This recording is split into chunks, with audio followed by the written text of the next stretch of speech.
the smooth operator. Shawty on repeat, I say sleep later. This another favor, consider me your neighbor. Lost a lot of fam in pursuit of the paper. She gon' catch the vapors when we slide by. The way I speak my mind, it's like I peak my prime, but I ain't close. I cruise through the night air, fantasy a dream, real world is a nightmare. Like Claire battling the brainless, learn to live shameless. Talk about me alive, but claim that I'm nameless. You aimless, so I'ma style on them. They washed up, it's a rap, throw the towel on them. Gaining miles on them, otakus for the win. Tacos, it depend on the mood that I'm in. Like Finn when it's time for adventure. This some new blue, get ready to enter my mind for a few. Come and take a ride with the crew. I'ma show you how to recoup days lost when you vibe with the blue. Come vibe with the blue. Yeah. About time to regroup. Fly, got my eyes on the view. Never hear lies, only truth. Realize why they vibe with the blue. Vibe with the blue. Vibe with the blue. Vibe with the blue. Vibe with the blue. Vibe with the blue. Vibe with the blue. Vibe with the blue. Vibe with the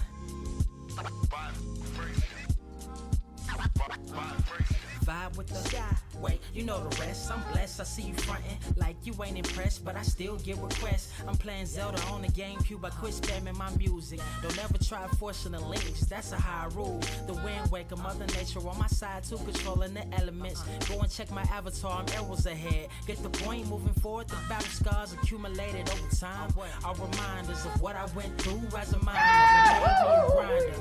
The trees broke down for this loose leaf. If life's a game of death, I'm Bruce Lee. Ooh wee. Lose sleep on the regular, trying to get this word out. Then I crash nebula. Wish I had a very odd parent, maybe two, but it's cool. Everybody pays dues. Now it's time to make moves. Granny didn't raise me to lose. Think I'm in the mood for a cruise. Wanna ride? Come and vibe with the blue. Come vibe with the blue. Come vibe with the blue. Come vibe with the blue. Come vibe with the. Check this out, y'all. I'm back spazzing like the elderly worth of my cousin Beverly. Never swear away from the truth. Just ask Heather, be weather, be tripping, starting to control like our destiny. Always give you the best of me until the death of me. My weaponry is a paintbrush. Hush, don't tell my secret. They get a hold of it. If you leak it, get it. It's cool. Got you covered though, look. But let me get back to that cool-ish, loose shit. Why they still lying? They don't do this bad at board games. Whole world clueless, selling they soul for Roof Chris. Who's this honored fella? Need a sliced extra mozzarella. Crew born like they don't trust fun. Why you dodge to tell her? You don't know, but my odds are better. Life's a gamble, depending on who holding the cards. You can start living at large or it's bon voyage. Charge it to the game. Me and you ain't the same. I'm thinking bigger pictures. Why you still shrinking the frame? Ever blink in the rain? It helps when your eyes dry. Mob with the bright minds. Think you funny, wise guy? Midnight Marauder with a new tribe. Tired of the fake. Come and vibe with the blue sky. Come vibe with the blue sky. Why do you try? We get them high. Take them high. What I do? Come vibe with the blue. Yeah. Come vibe with the blue. Pass what up? Vibe with the.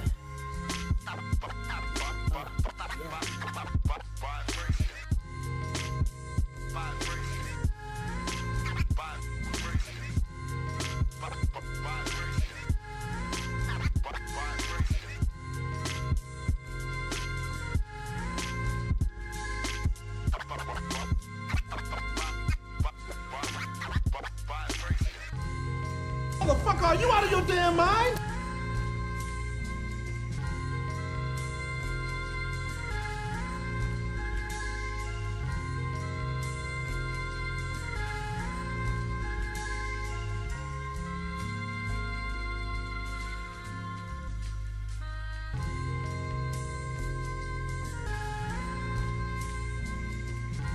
I have seen everything that has ever happened, ever will happen, ever could happen, and yet, what the hell is this? Are you ready? I might take up a couple of heads a night. Somebody give me a guillotine. I just might ride on my enemies. Dog and I fuck on my energy. Nowadays they just talk, but they talk about nothing. Nowadays everybody wanna say something. Goddamn, I'm the man and it feel like it. Give a damn about a hater when I feel like it. Not today, not today, not today, not tomorrow. Get out my way, please. I'm trying to get paid. See if we get okay. Yeah, let me get over this one. What is up?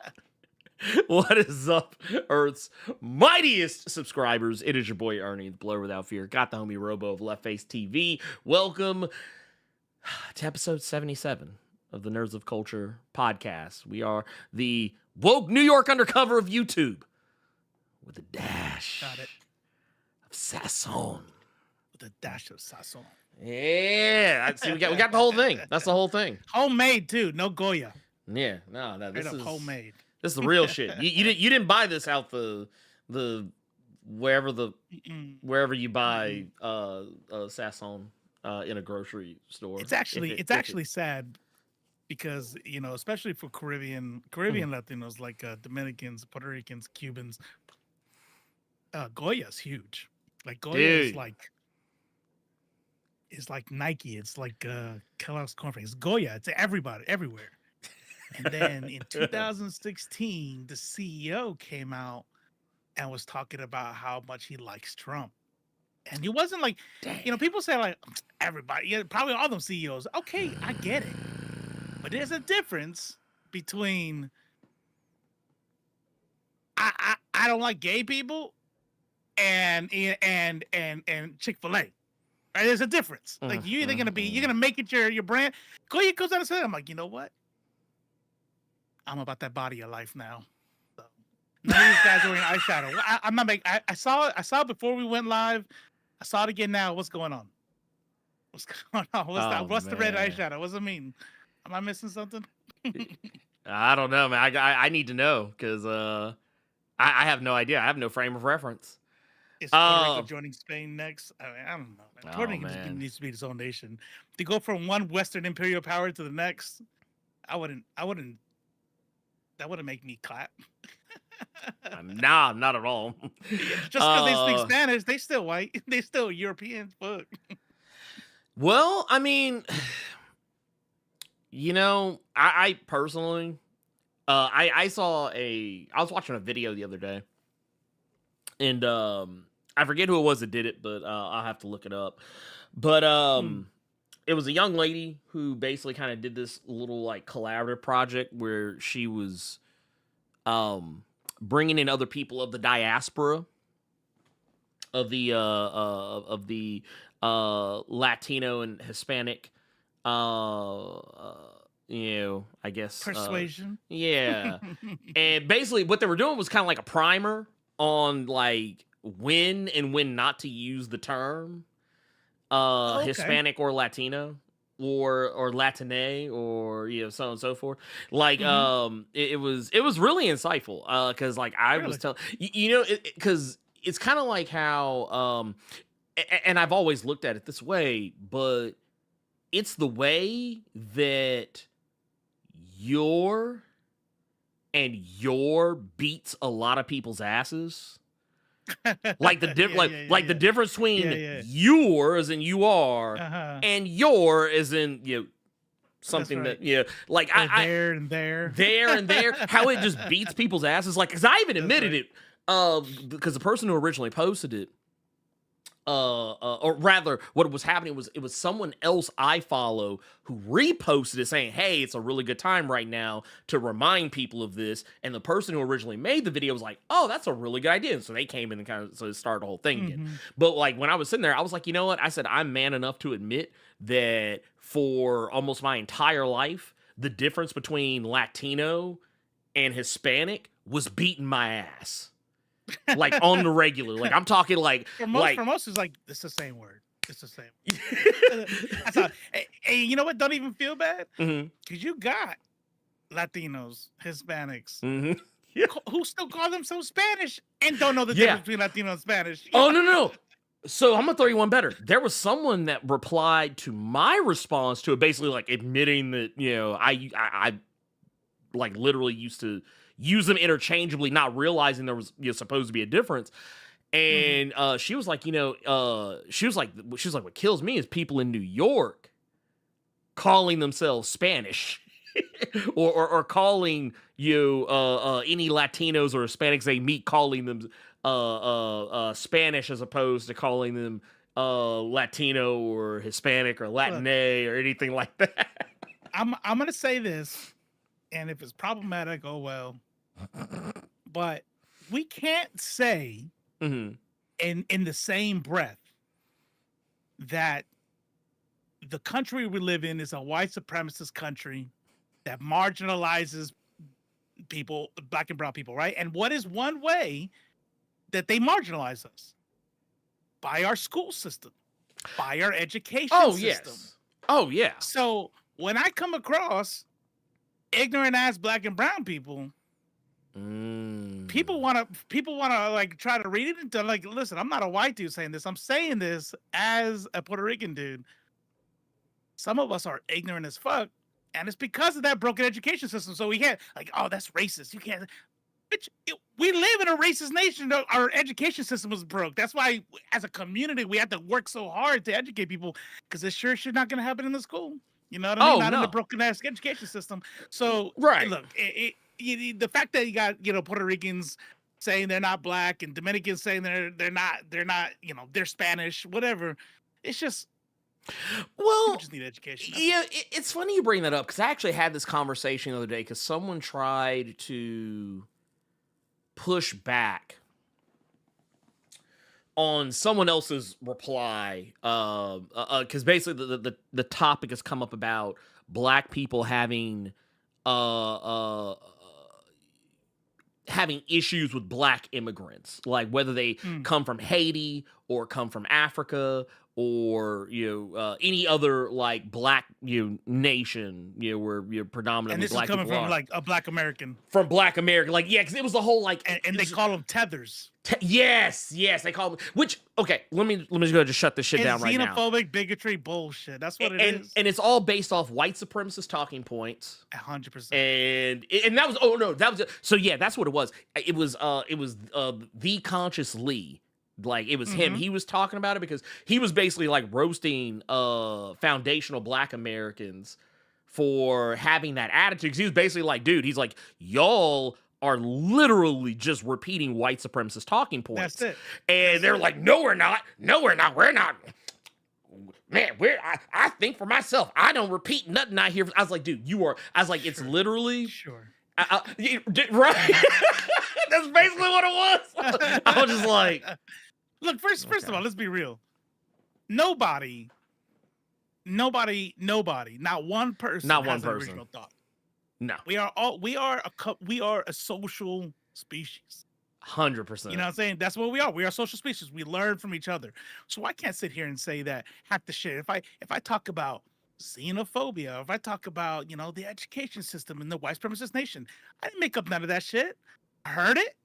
It checks with my reality. It fits my framework. And then I'm going to, put that as the information that I put out. When somebody tells me, first of all, I don't, if somebody tells me they're a foundational black American, not an African American, I know what I'm thinking. I know the conversations me and you will have, or me and chat will have, but I don't really engage. I'm like, all right, man, you do you. Oh, you, boo-boo. no, I just, but I know. See, if I was black, it wouldn't be that way. If I was black, I like consciously, I'd probably check them too. But, and I know for a fact, some of you, I've seen that. I see some in the chat talking about like, defending, not here today, foundational black Americans, but it's like, I think it could be a good thing. I think it could be, and see, that's the problem. It could be something useful that makes sense, right? Because is the black American experience the same as a Nigerian immigrant in the UK? No, right. It's not, right? Yeah, all of the black diaspora or the African diaspora, however you want to put it, has experienced the subjugation of white supremacy, but all of them in a different way. And I think it's cool to be able to I think it would be cool to be like, as a foundational black American, so you're talking about somebody who descended from the enslaved people of the United States. Okay, fine. But that's not how they use it. Nope. They use it as a way to other black people to say you're not as oppressed as us. Oh, you came from Nigeria, then I'm a foundational Black American. I know what suffering is, and then to other black people, and I think that's fucked up. That's stupid. I'm gonna tell you what I don't like. What I don't like is, and I'm in here. I'm gonna tell myself because I used to think this way. What I don't like, and I had to be taught this, is because I had negative interactions in the past with African immigrants. Not all, but like I would be a liar if I said like about 10 or 15 years ago, I probably had less than favorable interactions. Not necessarily because I was like, oh man, fuck the motherfuckers, but because like I would always sometimes catch, little slick shit that, sometimes they would say, like, or like, things that would just be really disparaging. They wouldn't say like so much about me, but like a lot of times they would talk to me in ways that were really similar to how some of my white friends would speak to me. That condescending, that kind of right. Like it would be that, like it would always be like on some, well, not you, you're different. Right. You're one of the good ones. Like it was always like, and I used to hate, and it kind of made me develop a level of like disdain. I won't say hatred, but I will definitely say prejudice. It made me develop a sort of prejudice. And it wasn't till, like I said, it wasn't until like maybe 5 or 6 years ago, maybe I would say, that I kind of woke up to why I felt that way and why they felt the way they felt. Like the whole, because I wish I could find this TED Talk. I wish I could find it. Or maybe it wasn't. I don't know. It might not have even been a TED Talk. I don't know. But basically, there was an African woman who was doing something that was either a TED Talk or something similar to it, and she was basically talking about why Africans have such a low opinion of Black Americans. And she said it's not because this is something that's just natural within them, but because of the colonization of Africa, that Africans aren't, like, similar to us, we're not taught our history, like neither one of us are. And like she was explaining how in Africa, Africans don't learn their real, actual, true history until they are good and grown and out of school. Like it's some shit you have to go let seek. Alone y'all's history. Right. They don't even know their own. They don't even know their own. How many times have you seen? I've seen that shit on the street interviews. Oh yeah. One thing I don't know. I'm trying to do it better. Hold on. Hey, hey. Bob's your uncle. Bob's your uncle. One thing I'll never understand is how them Black Americans, the Black folk in America, don't know where they're from. Where they're from. Oh, I'm Nigerian. Wait, how do you not know? And I'm like, do you not know what happened, you dumbass? I'm going, what? Well, it's silly because, like, I feel like, man, we have been taught to hate each other. Or I won't even say so much taught to hate each other, but we have been put in a position where it's easy for us to dislike one another and turns us against you. Because, hell, I saw someone post this shit yesterday. It was this, and I'm almost, and see, here's the thing. You know those same people who use that term tether? I hate that term because of how it's used. But I'm going to tell you when I will use it. I'm not going to use it to describe Black immigrants. I'm not going to use it to describe well-meaning Black people. I will use it to describe motherfuckers who either A, are FBA. I'll use it for them. I think the term tether is so ironic for them that they use that because I feel that's what they are. I will also use it to describe. What would they be tethering to? They are tethering to white supremacy.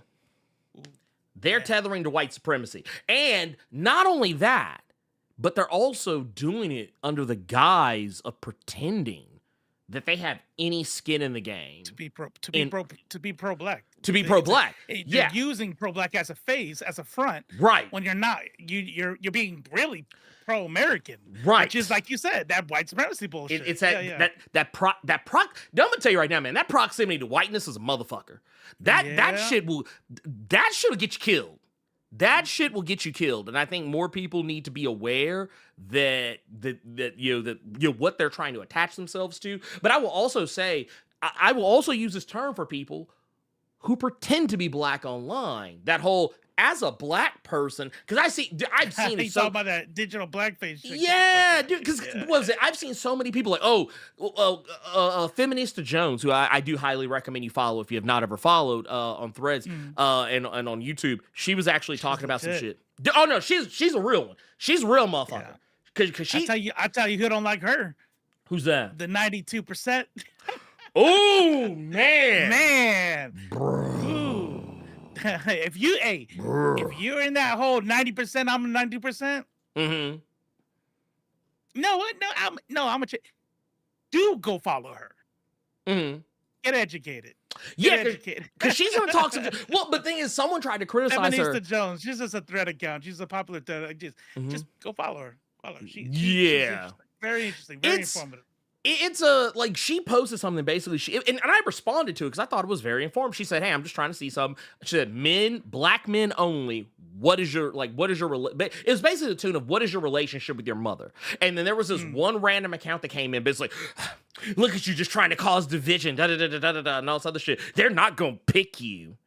And it's like, well, for one, who is trying to pick you? Simple ass question. Yeah, over a simple ass question. But also, talk about hit dogs hollering. Dude, and that same person, I'm going to tell you, okay, I want y'all to understand something. This is the litmus test. This is your canary in the coal mine. That's it. For digital blackface. And I want y'all to, I'm going to say this and okay, first off, let me be clear. This is going to be a bullshit stream. We don't really have a structure today. We're just talking shit. If you don't got a drink, go get a drink. Yes. Ernie's gonna get I'm gonna get one in a minute. But go get you a drink. If you don't drink, get you a smoke. If you don't smoke, hydrate. Hydrate. Something. Do something. Do something. But and I want to see if I can find this. I'm actually gonna pull up this. I'm gonna pull up this message. But whoever this tether was. Talking shit. That's right. I called y'all a tether. You're a fucking tether is what you are. I don't know who this woman was or who she is pretending to be. But what she did basically that told me, what gave the whole game away was that when I clicked on her profile, checked her. By the way, it's taking me a while to find this because Feminist Jones has time and she posts a lot. She wakes up and chooses violence every day. She don't care. Right? No. It's like she's never like, I'm tired. She's like, no. I got time. But no, she basically, what happened was, the woman said what she said. I clicked on her profile. Not Feminista Jones, but the woman who made the smart-ass remark. Mm-hmm. And when I clicked on her profile, I looked at her profile picture. And I'm going to tell y'all something. I don't know who needs to see this or hear this. But if you ever click on somebody's profile, and I'm talking about we're in 2025, y'all. If you see a profile picture that looks grainy and fuzzy, that looks like that shit was saved from back in the MySpace era, I promise you that's not an actual black person.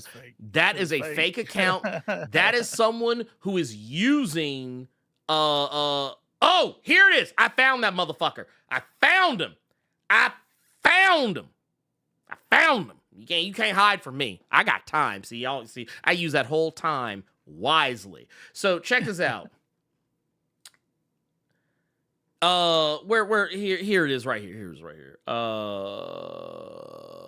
Let's see if this will show up the way it's supposed to. Boom, here it is. So check this. This is a screenshot. But this person right here, this is the type of shit I'm talking about. Like, this is a community issue, not just a black man issue. Why is she only studying black men?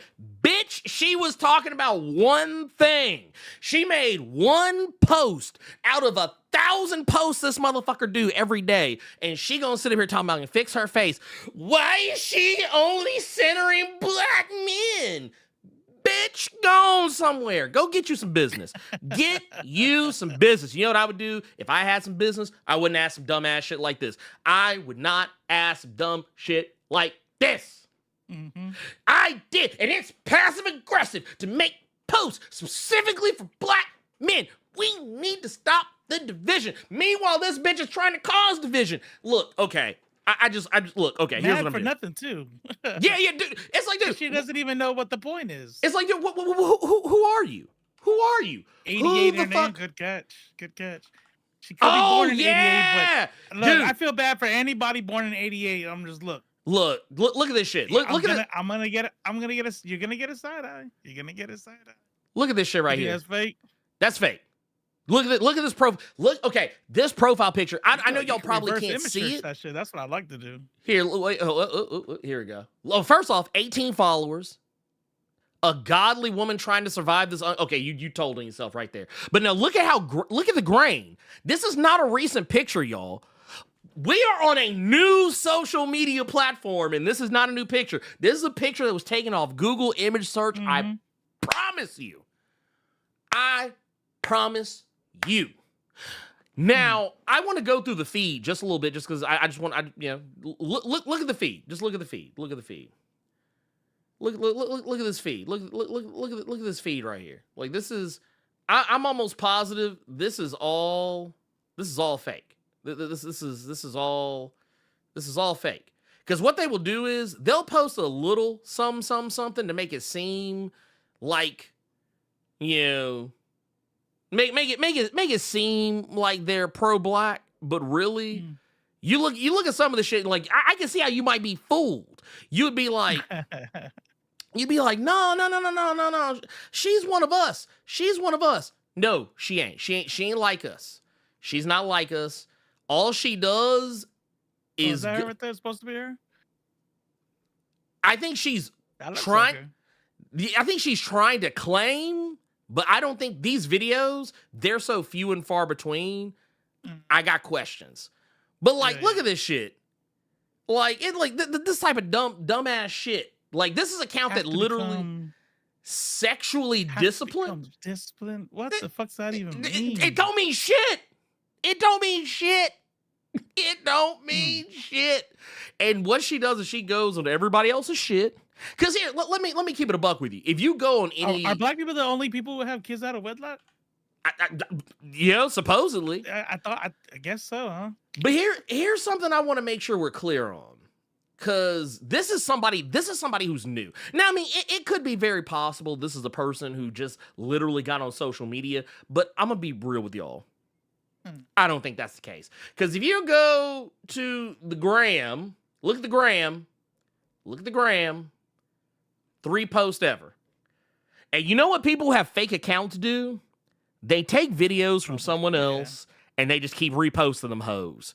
So yeah, this right here was the canary in the motherfucking coal mine right here. I was like, nah, pimp, this is fake. This is fake. Like, I'm not saying the woman in the videos is clearly real, obviously. Right. But the motherfucker controlling this account, that's not her. Nah. This ain't number Photoshop. This ain't number Photoshop. 100 million plus. Where? That's 18. Under the threads thing, it says 100 million plus. Oh, I think that's their ID. Followers. Yeah, I think that's like their follower number. Their tag. Okay, Yeah, because it's like there's so many motherfuckers on. Like, remember when they used to? Yeah, because you remember they used to do that bullshit where like, oh, your number, so that shit don't even matter no more. But no, I like I said, when you see people like that, like. I like to click on their profiles and see what their feed looks like because it tells me everything I need to know. Like, there was a dude tried to argue with me the other day, and I clicked on his profile. Like, he kind of told on himself when he got really triggered by the fact that my screen name was Blerd Without Fear, that already gave him up. I was like, okay, this is a cook nigga. This is talking about like he didn't like how you used the word blurred or what? Yeah, he was like, oh, you're a blurred. Like he was like, blurs are what's wrong with with black people, right? I was like, okay, all right, nigga. All right. Sure. Okay. Yeah. All right. Said the totally black guy. Sure. Right. I was like, you're so black. I was like, dude, you are like this whole blacker than thou bullshit. I was like, you keep that, man. That ain't gangster. That ain't like I'm just being real, man. That ain't gangster. But no, it's I'm trying to see if I can actually like because they like I said, I was just talking about Feminista Jones posted too goddamn much. I post too goddamn much. But no, like this shit right here. Young Kings be cooked by he had to like do the uppercase, lowercase, like it. See, the thing about the fake pro-black cult is that you are all easy to dismantle. I don't have sense because I have a difference of opinion and pride in black history. LOL. Not very black of you. And the fact you call yourself a blurred isn't cool. It's weirdo shit. Not cool weird, but can't read social cues weird. If you're an intelligent black man, why do you have to separate yourself into a different category of black? Is something wrong with just being black? And this is how I know these are people that either right. Okay, so here's the thing. This motherfucker hates adjectives. He hates adjectives. Yeah, like That's I'm a tall black man. What? Hold on. Why you gotta be a tall black man? Wait. You can't just be a black man, brother. It's hilarious to me. It's hilarious to me just because it's like, bruh.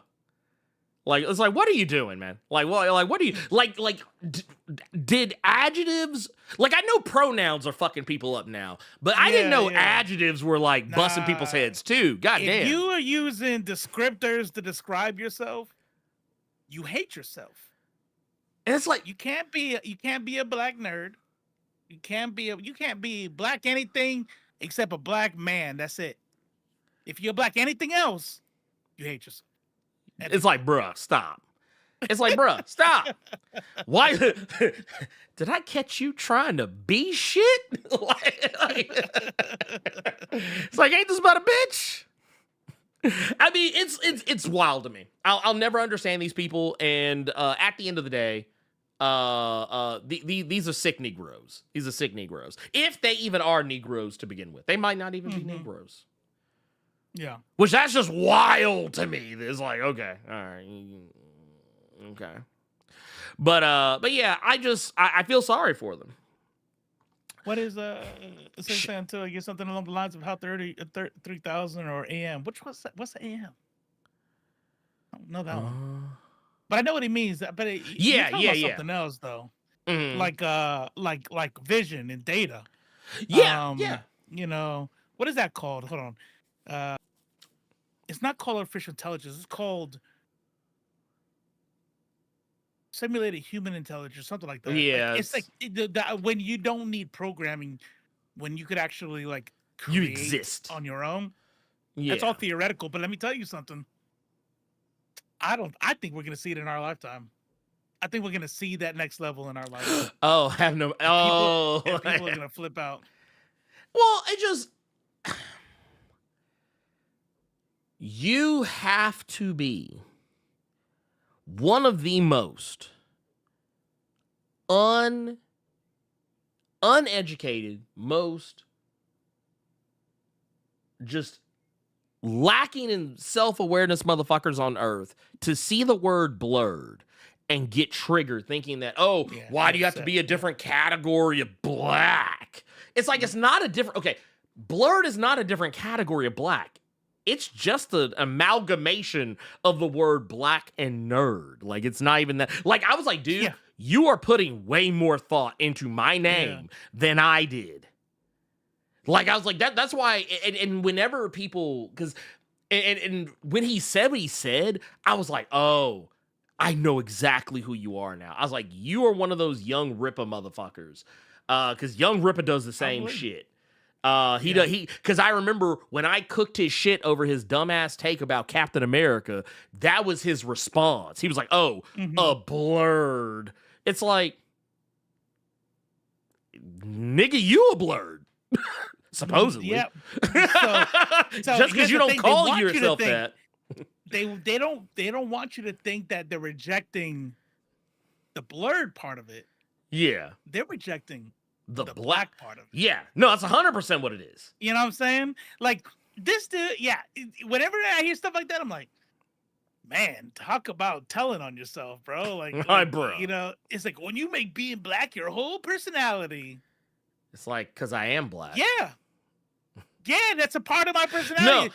Why wouldn't I have my whole culture is your personality? That's like saying you make being American your whole personality. Like, what? Like, well, and it's crazy to me too, because these are the same people who make not being black Their personality. their whole, like, it's like you want to try and cook me because you think that being black is my entire identity, that I'm not anything else, when literally, first off, the name alone that you're angry about basically tells you about the intersectionality of the things that I could potentially be. I am both black and I am a nerd. Like, that's not just saying, oh, I'm just black. It's like, no, I'm I would say the most I ever put thought into it is that there's an interaction from Black Lightning that is where he's asked why he puts black in his name, and he says that it was because he wanted people to know who he was. Period. He didn't want people to be able to say, "Oh, I wonder if it's." No, he's like, no, That's a right. black Out the person gate. was the one, like, straight up, like, this ain't the same way Batman keeps his mask, the chin of it opened so that the cops To let know you he's know. white. They'd be like, "Oh, wait, he's white. Don't shoot him. Don't shoot him. He's white." Yeah. The same reason why Black Lightning calls himself Black Lightning, because he wants other Negroes to know there's somebody out there fighting for him. And that was kind of really the only meaning behind why I chose that, other than the fact that Blerd Without Fear at the time was taken. So, I mean, this channel could have just as easily been called Blerd Without Fear. So, just making that, just want to put that out there in case. That doesn't flow as well. It So, doesn't. Good thing. It doesn't. It's a So, good like, thing. it was a happy accident that it was like, That's okay, right. this is cool. That's why when, like, the people who had that channel, when they stopped making content, I didn't change it. I was like, nah, I said, this is my brand. That's it. But also, yeah, these people, they make such a big deal about trying so hard not to be perceived as black that is their whole personality. That they want to, their desperation for proximity to whiteness is their personality, which I think is pretty fucking sad. Also, yes, Black Nerd was also already taken. Like, I was like, dude, also, Andre took my shit. I mean, to be fair, he didn't take my shit because he started his shit like years before I even thought about it. Yeah. But I mean, the point is, words have Talking about meaning. Drake. Just I mean, in a lot of ways. We're not talking about Drake. Right? I mean, we're not. I mean, we're not specifically, but I mean, he is in the room, as a part of the conversation. But no, I just, that stuff is kind of wild to me. But that said, yes, I know that there's stuff in the thumbnail and things of that nature, as long as because I was lazy and could not figure out what to put on the thumbnail. But that said, yes, there's some stuff we're gonna talk about. I lied. There's a little bit of structure, but only in so much that yes, there are some things we are most likely gonna talk about more than others. You saw what they said about Warner Brothers? Warner Brothers breaking up the media center? Dude, they don't know what they want to be. That's wild. They don't know Didn't what they want to just be. come together? A It's only been year like maybe ago? 3 2 years ago? Yeah, something like that. Well, it's because the experiment isn't working. It's not working. They're like, okay, David Zaslav, come in and handle this shit. He came in and handled it, and now Warner Brothers is a pariah. Warner Brothers has become synonymous with shelving projects, firing creatives from projects, and having muddied productions, and deleting finished projects. Like, they just recently, I don't know if you saw this shit, they recently tried to come out and defend shelving that what was it the Coyote, the Coyote versus Acme movie. No, I don't think I've. Yeah, Coyote. Yeah. It was Acme. Yeah, here it is, right here. I actually have it right here. Boom. Here, let's even though I apologize, y'all. I had to go to the wackest website on Earth, second only to Screen Rant. I had to go to CBR for this.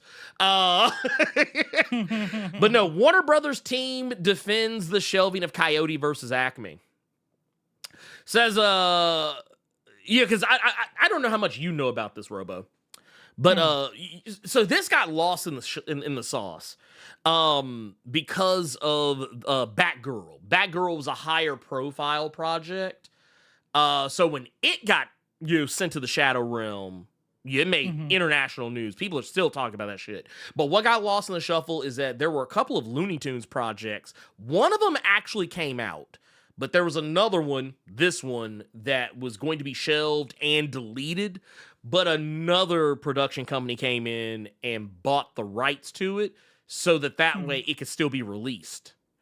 But basically what they're saying is, per Deadline, the Cat in the Hat co-writer, director Alessandro Carloni opened up about why the axing of Coyote versus Acme by Warner Brothers Discovery should not become representative of how painful and atrocious the industry can be.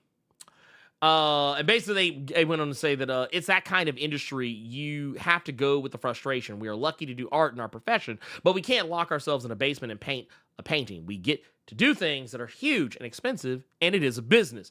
Basically, this is, to my understanding, I'm sure this is someone that's well-meaning. I'm sure they're not like a horrible, awful, terrible person. Or I don't know, maybe they are. But basically trying to sweep under the rug the fact that they poured all this heart and soul, the creatives, who were also working on this, the actors who were involved in this, the visual effects teams that were working on this. Yeah, they poured a lot of time and energy into a movie that ultimately is not going to be, originally was not going to be seen by anybody. And it's a waste of people's time. I think everyone has a right to be angry, about that. And I'm sure there's more. And really, all it was about was because of the amount of debt that was taken on by old dude. Yeah, and all because of a merger. A merger nobody asked. Well, technically, I think Warner Brothers did ask for a merger, but I mean, I'm just, at the end of the day, right. Nobody outside of Warner Brothers like, hey, y'all should totally merge Warner Brothers and Discovery. Like, this ain't the fucking Disney Fox deal, okay? Nobody gave, I think if it were not for the fact that it was such a major company, I do not think anyone would give a shit about Warner Brothers merging with anybody specifically. Well, think about why we care. Why did we care about Disney Fox? Why did we care about this? It's only ever about the intellectual properties that are involved. Right. Like, would I give a fuck if Disney bought Fox if it wasn't about bringing the X-Men to the MCU? No, I wouldn't give a shit. No. Would I give a fuck about Warner Brothers and HBO if it didn't mean badass fucking DC Comics TV shows? You know what I'm saying? Like, I wouldn't care. And that's what these people miss every time. They want to hype up this shit. Like, bro, you're only hyping it up. We only give a shit because of the content you're making. And if you don't bring that content, then I don't give a shit. Look, unless Warner Brothers was merging with Disney, nobody would give a shit. Okay? That's right. Like that's the only way. Amalgam universe. Right. It's like, because that's what would happen. That's what would happen. And even then, I actually don't even think it would be a good idea to do that because, okay, it was already kind of sus when Disney bought Fox. Because, I mean, when you think about it, Fox was one of the biggest production companies in the business. And now that production company belongs to an even bigger production company. That's right. So, and I know people used to laugh about this shit. But, I mean, in a lot of ways, it's kind of terrifying. because what was that shit? The memes. The memes about Mickey Mouse having all of the fucking Infinity Stones because he was like collecting studios and shit. It's like, I know a lot of people like, yeah, hee ha ha, but at the same time, that shit is kind of possible. I tell you, there is a company out there that doesn't give two fucks about copyright laws, monopoly laws, intellectual property laws. They don't care because they have enough money to not give a fuck. And that company is Disney. Oh, Walt yeah, I mean, Disney couldn't give a shit less. What do you think? Like, you know how much? That's why. Why do you think we all found out? Like, think about it. How often do you hear about the announcing of some character that has gone to the that is not public domain?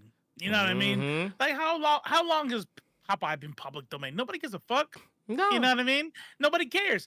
But when Winnie the Pooh went public domain, everybody knew about it. Everybody jumped on it to make a horror movie or their next comic or whatever. Because Disney does not let that shit go. They don't care about those laws, and they don't care about monopolies either. None of them. And shit, Peter Pan. You know what I mean? They're like, because in the same spirit, and I think it might be made by the same production company, the same companies that did like the Winnie the Pooh Blood and Honey shit. They did a movie, I think it's called Peter Pan Nightmare or Never. It's either Peter Pan Nightmare Neverland or Neverland Nightmare. One of the two. Take your pick.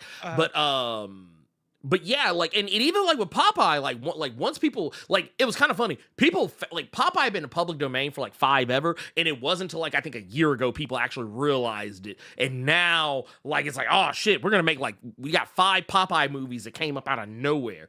All of them and terrible. They always make him the bad guy. Why can't you just make Bruno some evil monster dude, and then Popeye be the hero? Like, no, I can't have that. The hero, what's that? The evil one, dude. The hell, what was it? Screamboat. Did you ever get around to watching that? Did you ever get around to watch Boat? Yeah, Screamboat. It's the Mickey Mouse one. Oh, the steamboat. It's supposed to be steam. It's in the Good Place. Yeah. It's in there. Yeah. It's because it's Steamboat Willie, played by Art the Clown. That's dope. That's dope. And and now I will go ahead and tell you now. The really crazy part about it is that it's Art the Clown, David Howard Thornton, who plays Art the Clown. He's playing Screamboat Willie, but he's not a full-size person. He's a little person. So, like, he's never really on the screen with people, like, at the same time. He's on a green screen, and it's kind of slick obvious that he's on a green screen. But the thing is, it's basically him, like, and I actually love this because I've been actually finding more movies of his and watching them. Yeah. I love the fact this man has literally made a career out of being a funny as fuck mime. Because that's basically, like, because he doesn't talk. He doesn't say anything. He's supposed to be a mouse. Google? That shit is hilarious. Dude, it is. Dude, let me make something very clear to you, Robo. This shit's fucking bananas, okay? It's fucking bananas. and I want to make sure that I'm very clear in this. I am not saying this is a good movie. It is not. What a life. How fucking cool would that be?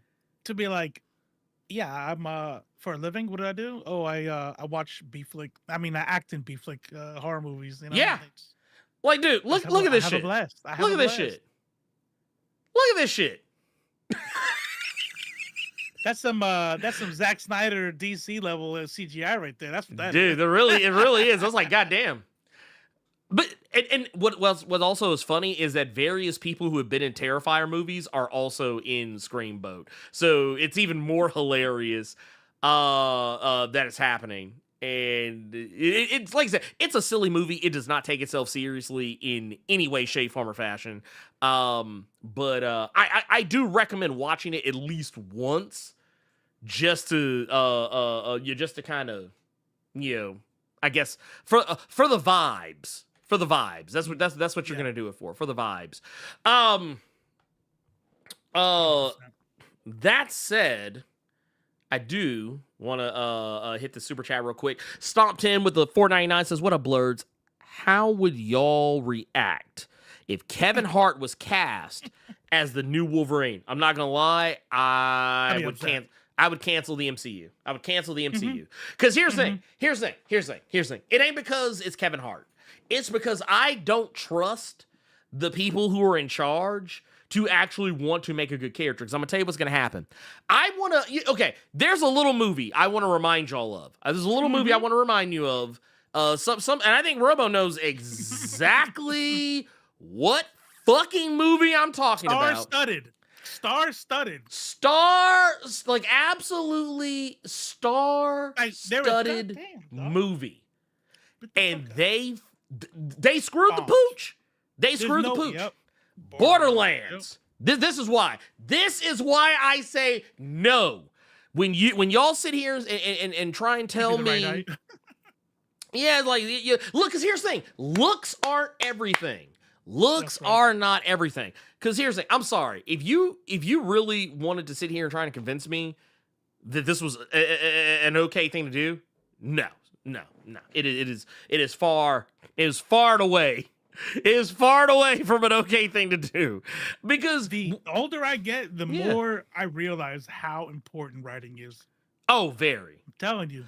And also, I'm telling you. It's because this is what's gonna happen. This is what's gonna happen. Mm-hmm. If they were like, let's play what if. Kevin Hart is cast in the MCU. He is Wolverine. There is not a director. Or no, lies. There are directors that would do this. There isn't a producer alive who would actually not have him be funny. That's right. I mean, what's the point? Yeah, and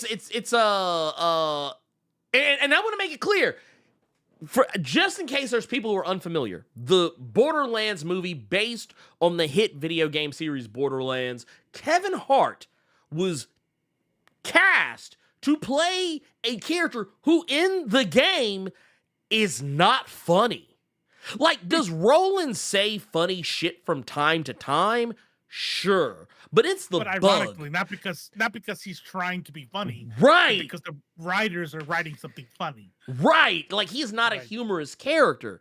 Not to mention, when you see Roland, like, okay, in the games, Roland was supposed to be the prototypical badass soldier. The Punisher. Right. Like, he's supposed to be that guy that's, like, super serious and, like, takes care of business. He's not funny. He's the type of guy you look at me like he's a guy who fires the rocket launcher into the building, turns around, walks away, and does not look at the explosion. He doesn't flinch when the explosion goes off. Like, motherfucker don't even care. He's just like, no. Matter of fact, you know what? He's not even walking away. He's walking into the explosion because he's like, no, I don't care. I don't care about my own safety. I don't care about my own safety. I'm killing everybody in here. That's what he does. That's right. But that's right.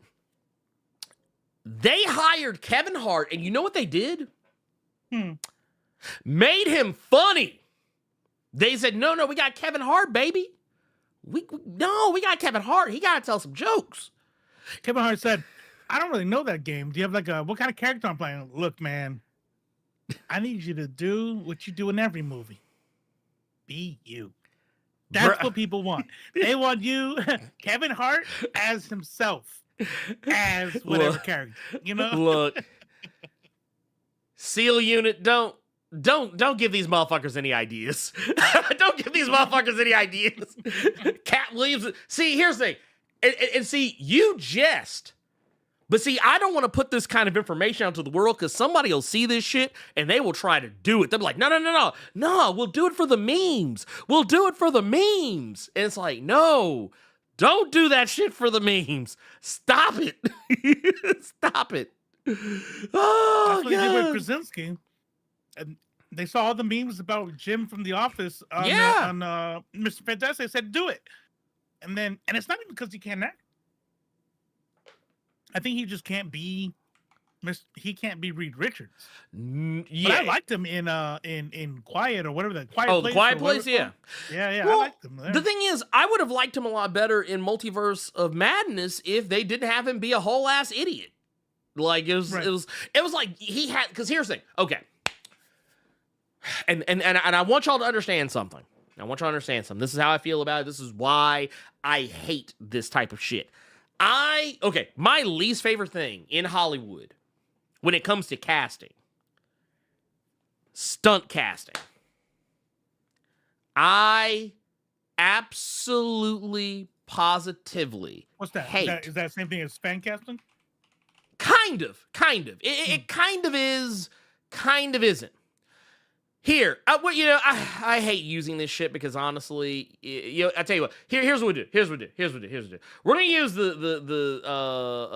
I don't want to use the Google AI version because that shit's cooked. But basically here, we'll pull this up. Right here, stunt casting, TV Tropes has it perfectly. The hiring of a big-name actor or non-actor celebrity to play a supporting role or even a leading role, but usually the former. But I'll take it a step further. It's also done a lot of times specifically because, hey, this character looks like so-and-so. The character looks the part. It's like, y'all remember when...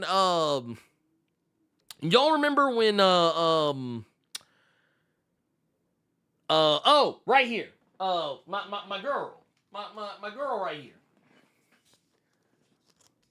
Far Sector. Joe Mullen. Oh. Everybody was like, hey. A girl from Insecure? No. They wanted Janelle Monáe. Janelle Monáe. Okay, yeah, they wanted. And here's like, I don't have any beef with Janelle Monáe. I think Janelle Monáe is a nice person. Okay, I'm not here to besmirch the good name of Janelle Monáe. Okay, I'm not here to do it. You will not make me do it. I refuse to do it. But here's the thing. Would she look the part of Janelle Monáe? Would Janelle Monáe look the part of a Joe Mullen in the DCU if they cast her for this? Yes, of course. Because I mean, if you put the two motherfuckers side by side, I mean, yeah, look, it's the same fucking hairstyle, and yeah, and in a lot of ways, a lot of her mannerisms and attitudes, similar features. Yep. Yeah, she's in a lot of ways inspired by Janelle Monáe. But here's one thing I will not have. I don't think Janelle Monáe is that great of an actress. And here's my thing. I think it is more important to hire somebody who can act, who can play the role, as opposed to just simply look like it in Photoshop, okay? Like, don't get me wrong. I'm not saying that she's a terrible actress. I'm just saying that the things I've seen her in, I'm not impressed, okay? I'm not impressed. Maybe it's bad direction, but here's the thing. She's been in some movies with some really great directors. Because that shit, what was it?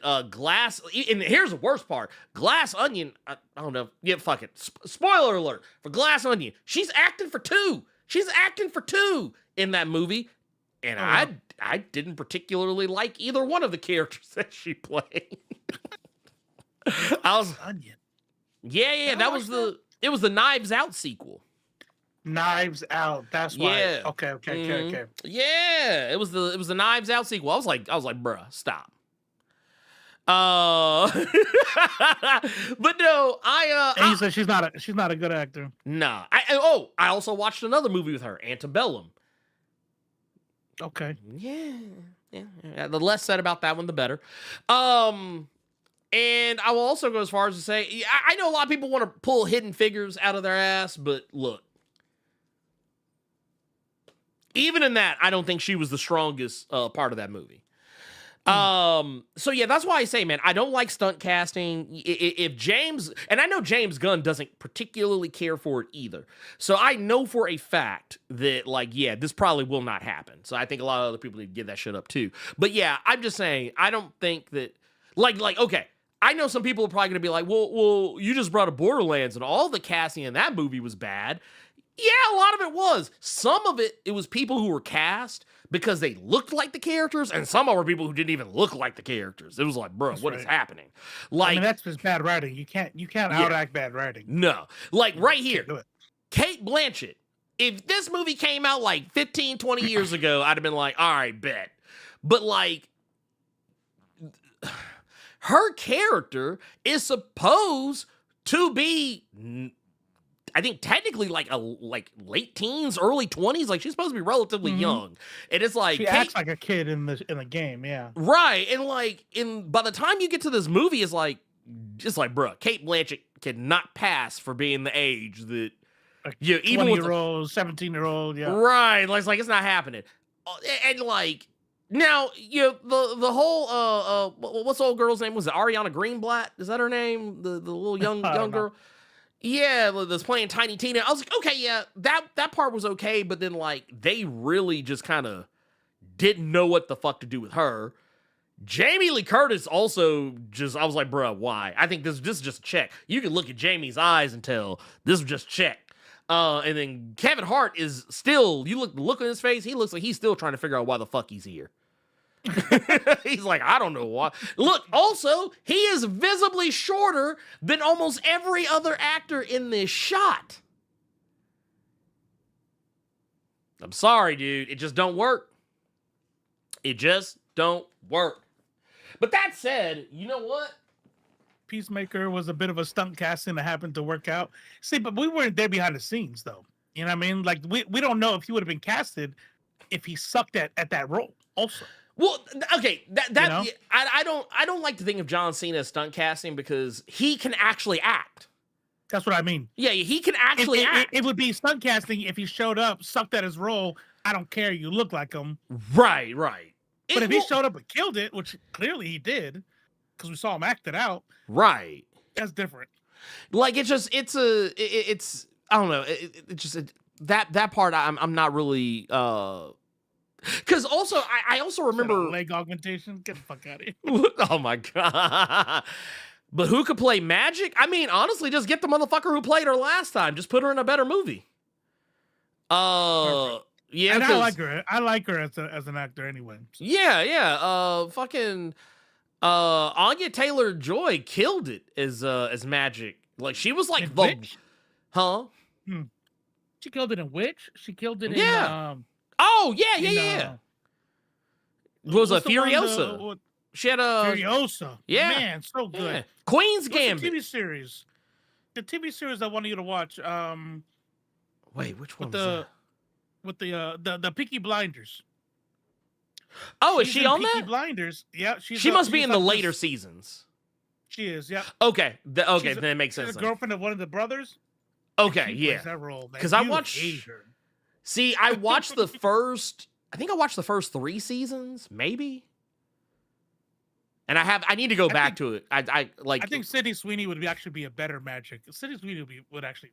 Okay, now see. Anyway, moving on. I've had enough of this. Moving on. I swear to God. No, in all seriousness, we got some interesting news, and I don't know. Did you? That's right. I showed it to you. I think I showed it to you. What's that? The Invincible verses. Oh yeah, the Invincible I put that versus in Discord, and I remember Elise saying something about the something about the developers. Is there something like iffy about them? I don't know anything about the developers, but you know what? Before we watch this, let's look. Mm-hmm. Let's look them up. Let's see who they are. Mm-hmm. So this is. She's a man-eater. Quarter Up. Quarter Up is Skybound's new internal studio working on Invincible Versus. What's up, Man Won't Eater? let me get the soap. Man Eater won't let me get the soap, Jon Stewart. Damn. I'm like, let me get one. Just let me get one. She goes, Just to try it out. We're just trying to try it out. And I can't afford alimony, so I can't get the soap. Yeah, I'm about to say that the alimony is way more would be way more expensive. So like not having to pay alimony would ultimately be cheaper. I wrote Sydney Sweeney. I said, hey, if I buy your soap, will you pay my alimony? Sydney Sweeney's like, I told you to stop writing me. Please. Next time I'm gonna get a restraining order. Right? So somebody in level me up. I don't know what other games. I don't know what other games Quarter Up has made. I've never heard of them before, if I'm being brutally honest. But let's see here. I'm just looking just to see if there's anything out there. I've never seen anything they've made. It sounds to me they kind of sound like a whole new thing. But yeah, like I said, I'm happy to be wrong. I'm happy to be wrong if I'm wrong. But let me go ahead and sing to my wife, and then we'll talk about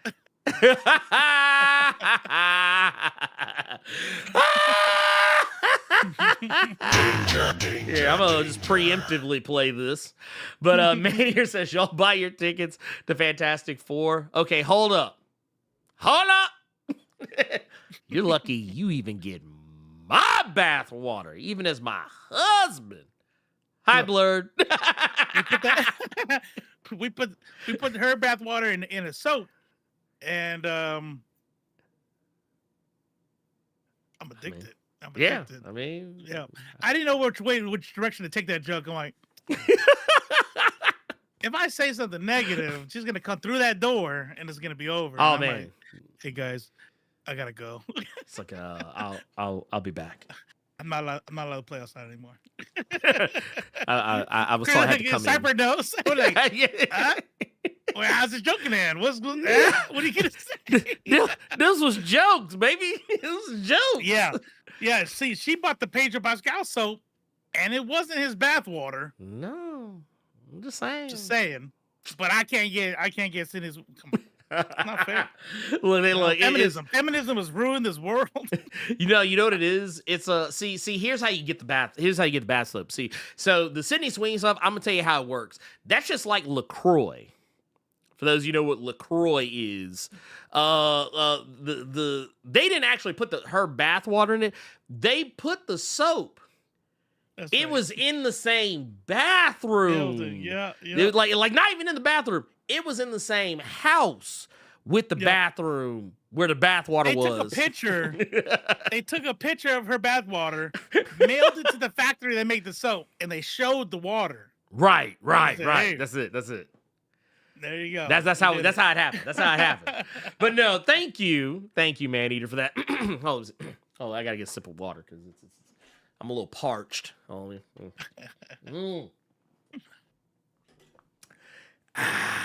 Elon ain't fucked our water up yet. So, anyway, as far as you know, far as we know. But no, thank you for that. 1999 super chat. No, our water's good for now. ... For now. Paltrow candles, goop. Oh goop, man, those little stones, the shit you're supposed to put up in your hoo-hoo. And, man, it's supposed to balance out your the pH cheese. Yeah, your pH and your chi balance. Oh damn. RFK Jr. said that's why I'm replacing vaccines with Gwyneth Paltrow goop products. Just so you know. No. So it was wherever blazing all of the feminine products with Gwyneth Paltrow go products. It's gonna save all the children. That's how he'll do the press conference. Anyway, sorry, it's the one ableist thing I'll do. But I just don't. I want somebody to ask him, because I don't know if anybody's ever literally outright asked him. Because I'm that dude, by the way. Oh yeah, 100%. I don't think like straight stranger, like if he was a cashier, but if he was at least an acquaintance. Oh yeah, I would have already asked him. I'm like, bruh, What happened? Why you sound like that? Wait, Like, no. what, you can't ask people that. I can't. Yeah, I It can. just sounds weird. I just want to know. I mean, like, because it sounds like he got one of them voice gimmicks. The voice box thing. Yeah, but you don't that's what have it a hole sounds in your like. throat. What's going on here? Right. I'm like, was it Yeah. the brain worms or was it the heroin? Right? Like, what was it? Like, Cypher, I can confirm he's that dude. He's that How dude. many times I've made people uncomfortable? Bro, did I tell you all the story of the time I thought a girl's at this party's speech impediment was an accent? What? That shit was probably the most embarrassing moment of my entire existence, my entire life. She had a speech impediment, like, you know that thing where people sometimes like can't do like R's and W's, Yeah. so they sound like they had that toddler voice kind of thing going. I was like, tongue tie or some shit. Yeah, like I was talking to her, and I think it was like she probably had been through speech therapy, so it wasn't super obvious, but it was just kind of there in the background. Bro, everybody's around in the backyard of this house party we're at, and I'm like, "Where you from?" And she goes, what she said? She said, Michigan or some shit. I'm like, Michigan?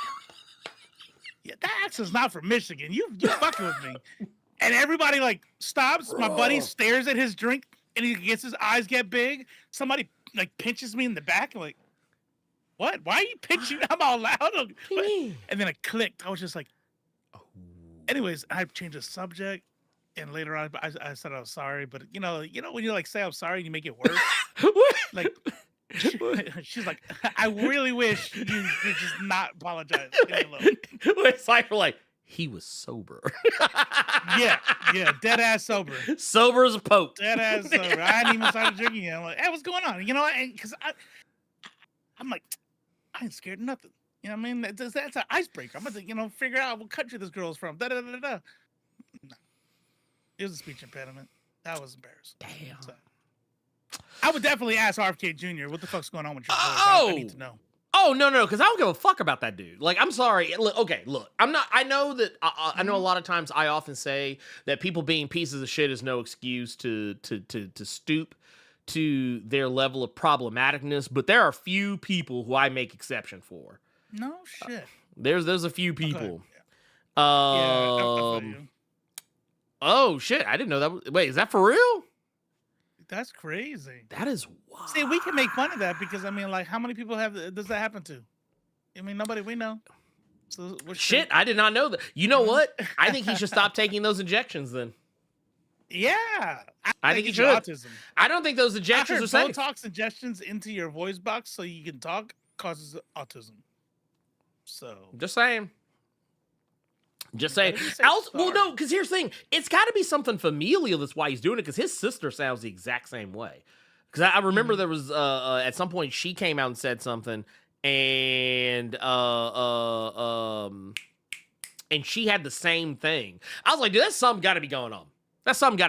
There's like, okay, first off, anyone who says, "Hey, I had brain worms," and then like to the point where it changed their entire way of thinking. I'm sorry, I can't. I'm sorry, I just can't.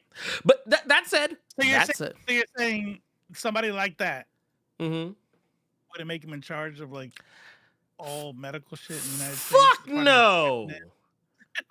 I wouldn't put that motherfucker in charge of a school crosswalk. Damn. I'd be like, nah, get the fuck over there. Get away from the babies. Get away from the babies before you get them killed. But no, I don't know who any of these, I don't know what's up with this developer. I was trying to look up to see like. Let me see what he said. What games. I was trying to see what games they had made, but like I'm not really seeing much information in that regard. He's not in the chat, so he's probably working. Probably, yeah, I think so. But I'll just say this. I don't know very much about them, but what I will say is if the trailer was anything to go by, take my fucking money. If the trailer is anything to go by. And here, let's not stand on. It looks dope as fuck. Yeah, let's not stand on ceremony. Fuck it. We got the motherfucker right here. Let's take a peek. Not in a hurry because northbound is backed up all the way to 18th Street, and the southbound ain't looking much better. So you might This is as well- ridiculous. Got a whole lot of Please, work this come morning. on. Are you one of them? You're here, but it's dragging. Yeah, damn.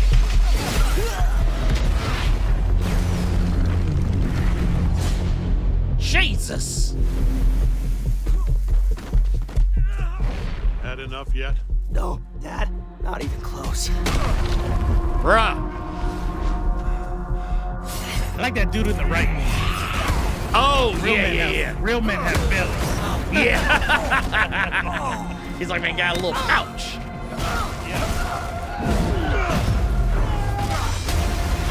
Bruh. See, and I'm gonna tell you the vibes I get off of this. Once they actually get into the combat of it, and why I think this game is gonna be successful. I hoped you'd understand why I had to do this. Accept our rule or die. That's why I'm gonna main right there. I'd like to propose a third option.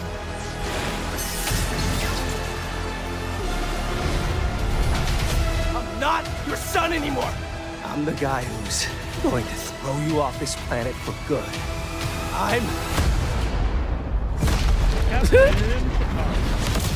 I trusted you. So like right here, this is giving like Mortal Kombat Injustice vibes. Ready to bleed? I'm gonna buy this game and regret it. Bruh, bulletproof in here. God damn. All right. See, keep that shit right there. Quarter I'm time. not even playing it. Let's do this. Not even playing it, and he pissed me off. Going up. Need a hand?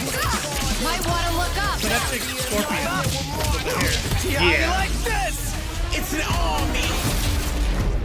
I am ending you. I see it all now. God damn.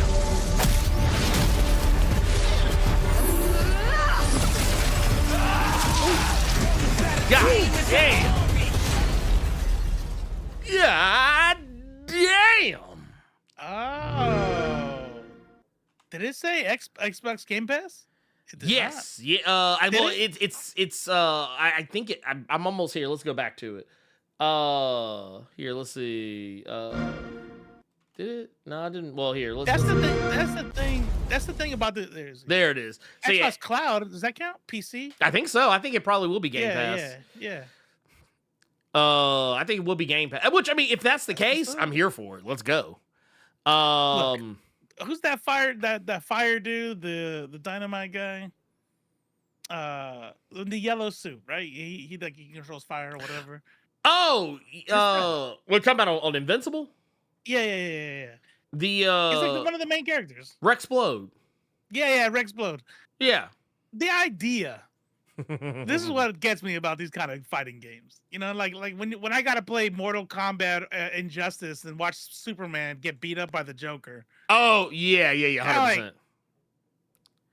It's like wait, like okay, this is like this right here. I'd be willing to believe this over Rexplode. Like actually, I'm gonna tell you where the game there's the because the very thing you were just talking about. I want to go back to this part right here where like they squad up and then you look across the way and see And it's game over already. it's That's like it. bruh y'all I'd be like that became a quick. I'll give it 3 versus 1.5 because we did see her put in work, right? When she put in work on resurrected and Conquest, posted, right? But I'll tell you what, it would be a 3v2 in before you blinked. like that. Immediately. Like boom, just that. pink dust. All right, next. Wait Go. a Now we minute. can start. Wait a minute. Xylas, you ain't shit. Man said they all get clapped by Steve Harvey alone. look. Look, he like the answer up there.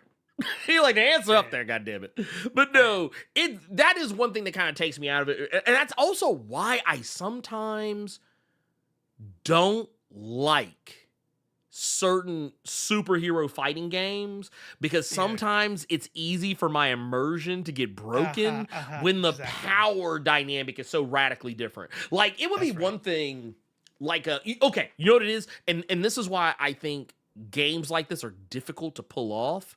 So, here, let's just let this play while we do this. My whole thing is, I remember playing the old Dragon Ball, like Budokai Tenkaichi games and whatnot.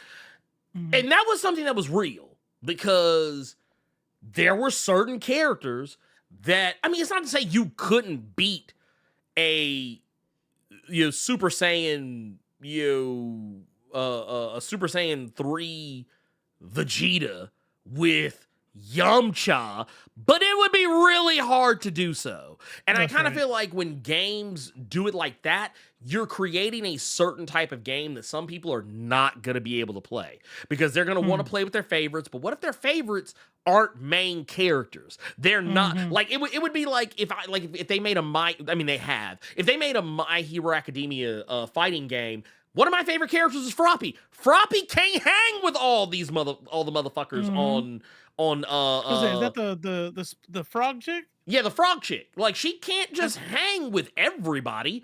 Like, she's your favorite character? Yeah, she's one of my favorite. Not like the favorite, but like Shoto Todoroki's my favorite, but Froppy is like it's like she's right up there with him. It's really mostly because she's basically the anime equivalent of Squirrel Girl. And I fucking love that about her.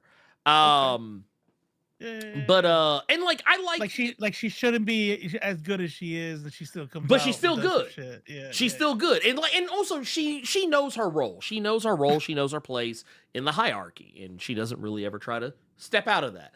But what I really appreciate is, if you make a game like this, if you made it where, like, okay, yeah, Rexplode on a normal day is not fighting Omni-Man. So, yeah, he's going to not be able to do something. Like, if you had it where, like, there was actual power balance, I would be so into that. But I know what this is going to be. That, right? Huh? Okay, go ahead. I'll let you No. I don't think that's going to be that at all. I think this is just going to be, hey, this is fucking Mortal Kombat. Everybody fighting everybody. There is no power balance, like in terms, like, I mean, there's always power balance, but like, there's no power balance on the level of, oh, Rexplode versus Omni-Man. Rexplode can win. Like there's a world where Rexplode can get a perfect on Omni-Man. That's the type of game this is probably going to be. Where, like, yeah, this is really just about, yeah, whoever is the best player wins. This isn't going to be about, oh, well, you pick this character versus that character. Yeah, it's gonna be lame. It's gonna be lame, but I'd be willing to bet they're gonna do that storytelling thing that they do, where they're like, when they got to like power down somebody, they go, all right, now you're gonna start playing this dude after they just fought cancer for 10 years, and now you have to rebuild him back up or some shit.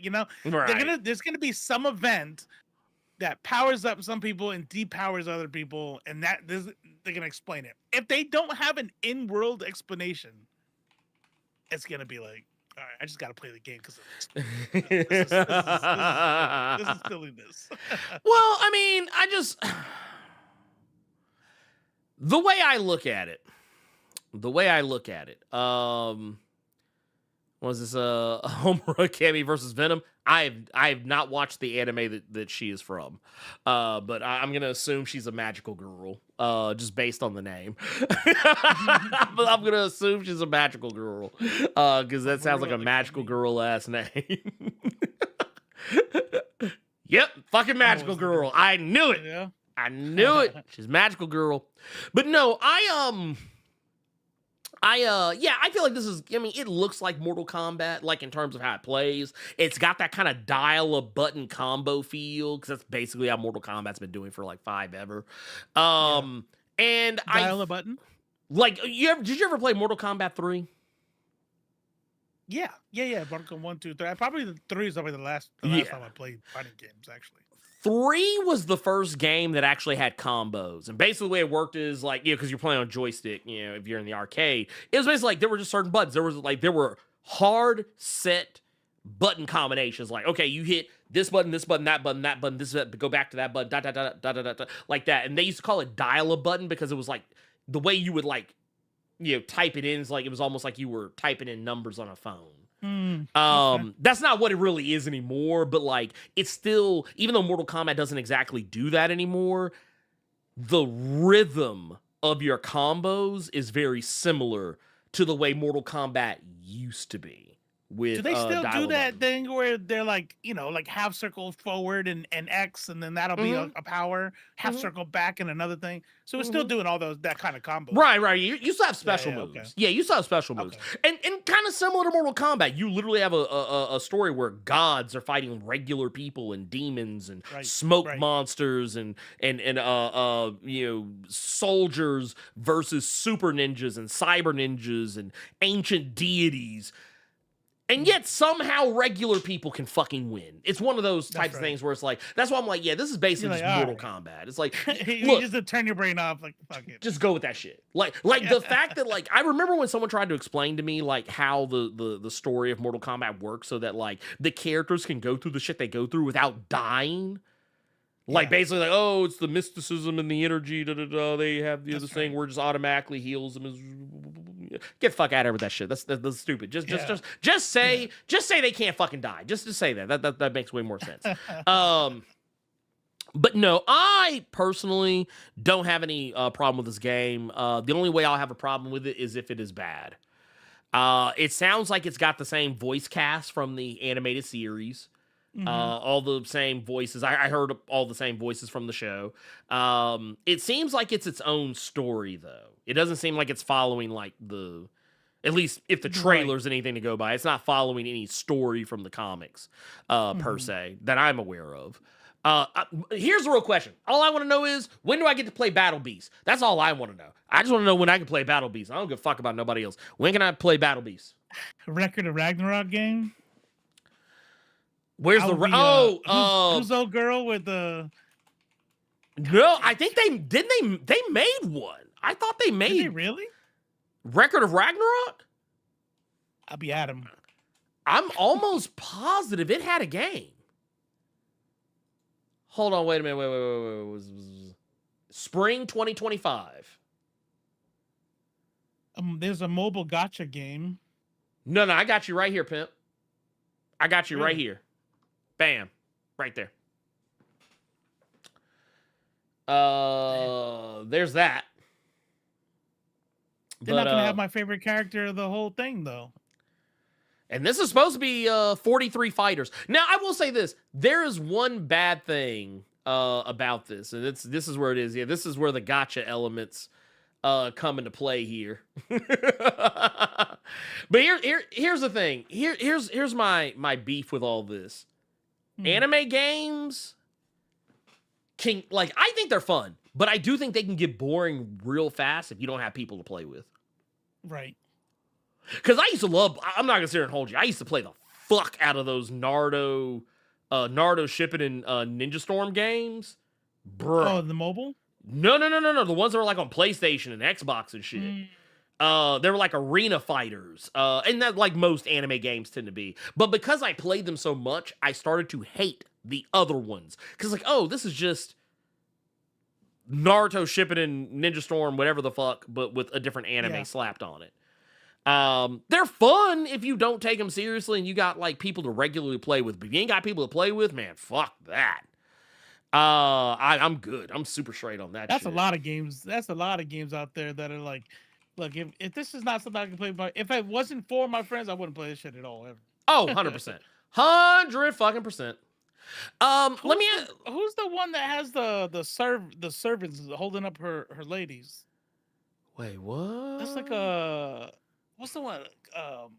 Dionysus, I think it is. Mm-hmm. In Record of Ragnarok, she's the one. She got them big old titties, and the Tigos servants are sitting there like holding them up. What's her name? I think it's Dionysus or something. I think you're correct. I think you are 100% correct. Aphrodite, that's what it is. Oh, Aphrodite. okay. Yeah, that's the character. If they make a fighting game, that's who you're playing. Yeah, she's not a fighter in the show. They wouldn't make her a fighter in the video game. But I'm dude, her anyway. Make Windbreaker. What's that anime Windbreaker? Make that a fucking Make that a game. You know what's funny though? You take Wukong Black Myth. I need these people to stop being lazy and stop making arena fighters and fighting games. Yeah. And give me a straight up Oh story. shit, there is one. Sorry. What's that? I was like, man, they need to make a windbreaker game. Yeah. And then it was like, oh shit, no. Well, this is a mobile game that I'm looking at here, but like, Yeah. have you ever watched Windbreaker? Uh-uh. It's basically like a fight anime manga deal.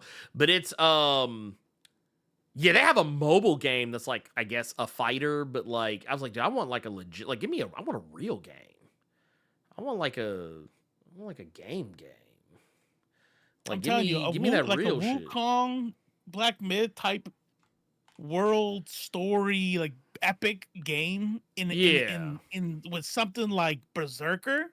Can you imagine that? Bruh, shit? I would that eat that shit would shit be up. so tight.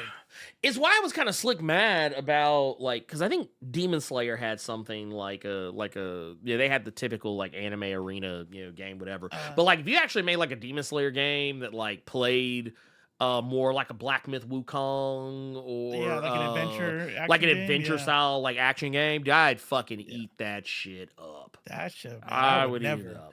I would leave never the house. like how they would have what's the one that you guys put me on to dragon something. Oh, to like a dragon. No. So there's that, but the other one that was like kind of reminds you a little bit of like a Skyrim a little bit, but oh, Dragon's Dogma, yes. Dragon's Dogma, yeah. So you take like Dragon's Dogma, you take Wukong, like that kind of style, bruh. Throw some shit like Berserker, throw some shit like Demon Hunter, shit, Jujutsu Kaisen. Ooh. Like, let me be in the world. That shit would be so. Dude, I would eat that shit all the way the fuck up. Just keeping it a buck. Now that said, hey, who here's going out on the street on the 14th? Anybody in chat going out on the 14th? Wait, what happened? Wait, we're nationwide protests happening on the 14th. I know there's some shit going down in yeah, some stuff popping off here in Memphis. Yeah, there's gonna be some shit popping off in Memphis. I don't know. Actually, you know what? I don't know. Just all you gotta be is be safe. Be in the regular part. I mean, if you want to be safe, yes. Be in the regular part of the crowd, saying chants. Be a part of the voice. Mm-hmm. And if you're not trying to like throw bricks and get smashed up by riot shields, there's nothing wrong with that. Take your ass home because that's gonna be me. I'm too old for that shit. I'm just gonna fall down. I'm gonna hurt my back. I can't get any more disability than I have now, so I don't even get paid for it. So, but if you're young and you want to push, you want to go say fuck the police, I support that too. Yeah, I mean, yeah, like I said, free country. Missouri Missouri governor already activated the National Guard ahead of time. I'm telling you, people talk about the South. It's Oklahoma, Missouri, bro. They're they are something else. They're like Texas, Oklahoma, Missouri are like, nah, we're gonna be like the first fully Nazi state. Did you know? Or you probably did. Did you hear about that Australian CNN correspondent? The reporter. Yeah, they got shot with got shot with the fucking rubber. On purpose. You see him in the background. He picks it up. Yeah, like he turned, like, because you can literally see he turns, looks at the camera, and goes, bop! And the fucked up part about that is she wasn't even doing anything. Like, she was just reporting. And dude, like, and I've even seen what was it? I saw someone had posted one where like this guy who was just holding a sign up got fucking the shit pepper sprayed out of him. Like he wasn't swinging at anybody. He wasn't jumping on anybody. He wasn't throwing any bricks. Motherfucker was holding a sign up and got bear pepper spray. Like that motherfucker got hit with the bear pepper spray. Like, bruh, I know stop. exactly what you're talking about. All I know is this is if you're one of them, damn, I love you all to death. 78%, 92% taking a rest, taking a knee. All I'm gonna say is just go follow Feminista Jones. Oh yeah. Just go follow Feminista Jones. That's all you gotta do. Yeah. Voting ain't shit. If all you did was vote, you ain't do shit. So it's not like I love you guys. I say this with love in my heart. Yes. All the love. Okay?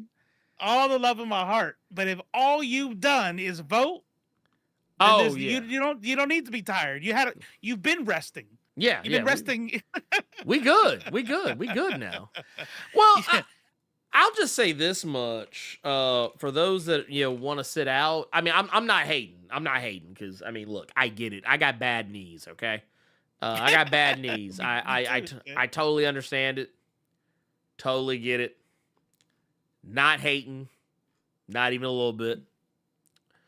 But stay home if you want to stay home. Yeah, stay home. Don't act like you did something when all you did was cast a vote. Right, yeah. It's we and I'll be the first one to say too, as a person who generally does not protest very often, except in very like particular circumstances. Yeah, I do the same shit. I'll sit my ass at home, but I'll also make it be known that I did, but not like with any level of like, yes, right. Like I'm just like nah. I stayed the fuck home. I just didn't go. Like I'm a lazy. The National Guard was in the Capitol building asleep on the floor. Yep. They got activated. Didn't even show up to the goddamn thing. Damn. They were called in, showed up late, slept on the floor, went home. LA National Guard's out there. Look, here's the thing, man. I wish y'all would follow me on Threads, right? And I don't give a fuck about followers. Follow me on Threads because all I do is I just retweet. Okay, I don't try to co-opt blackness. I don't try to pretend I'm black, but I will retweet some motherfuckers, and if I would just say, when I show up to protest, there's plenty of black folks out there, and so what I see what's on the internet and then what I see on real life, and they don't match. I'm gonna be honest with you about something. I'm gonna be honest with you about something. Oh, when you start listening to like manufacturing consent, right? We all heard like right how the feds, Fed posting and the ops are out there. Mm-hmm. I think I'm not. Obviously, you guys are real, but I think what started the whole "I'm staying home, we're taking a knee" and all this shit, I think that's Fed posting. Because nothing gets done without black folks. Nothing. Every movement, every time that we progress in this country is because black folks are a part of the movement.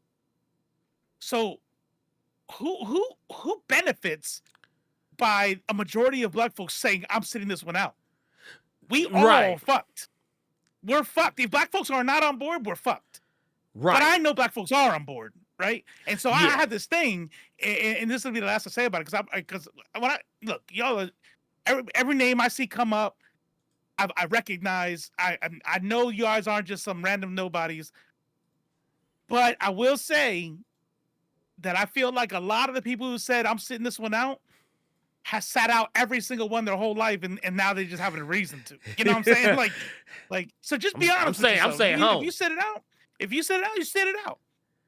But don't act like you fought before and now you're done fighting and you're gonna take a break or something. You know what I mean? Like, if you want to make a change, there's no way we're doing this without black folks. No way. No. It's here's the thing. I know we've been tricked. Me too. Shit. Yeah, we've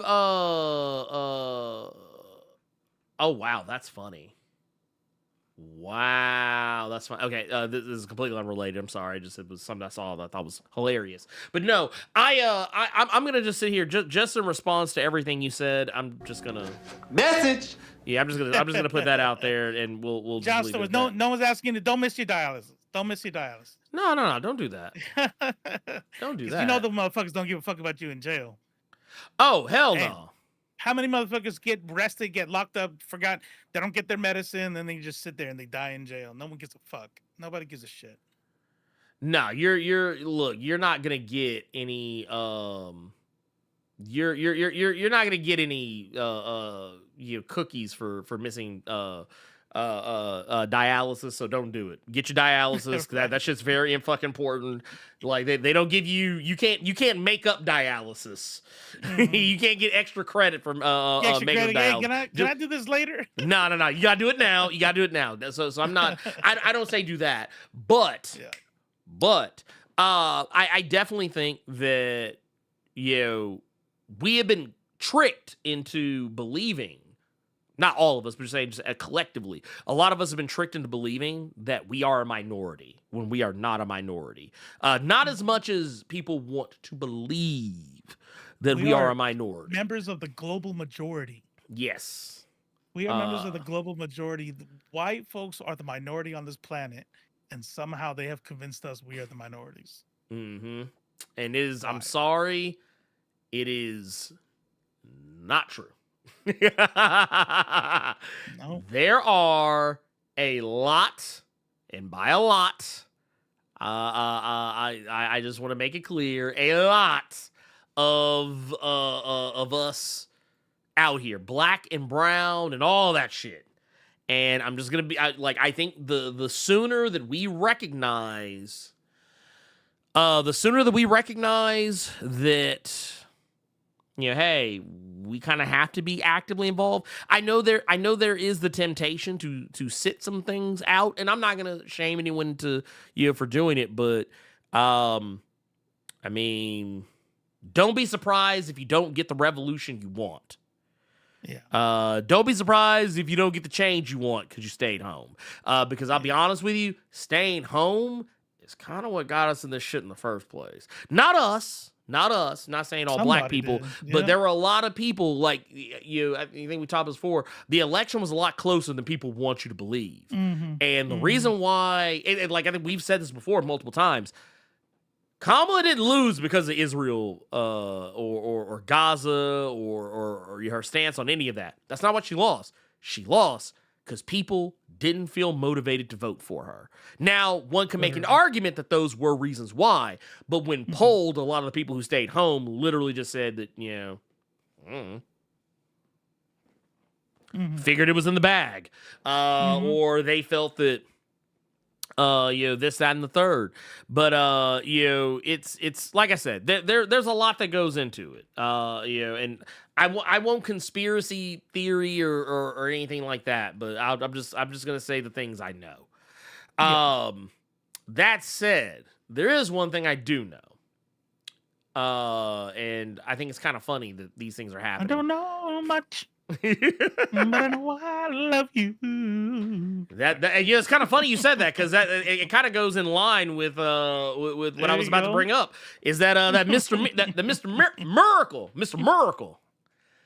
Miracle right here? Look at that. Is out here. We're getting Mr. Miracle, the animated series. This is gonna be an adult animated series, so assume that it's gonna be along the same lines of Creature Commandos. Creature Commandos and what you call it? Harley Quinn. Harley Quinn. Yeah. Yeah, it's gonna. Yeah, imagine it. I imagine it's gonna be in and along those lines. And yeah, I'm here for it. I saw people getting a little triggered by it. Really? Yeah, I saw some people get a little triggered by it.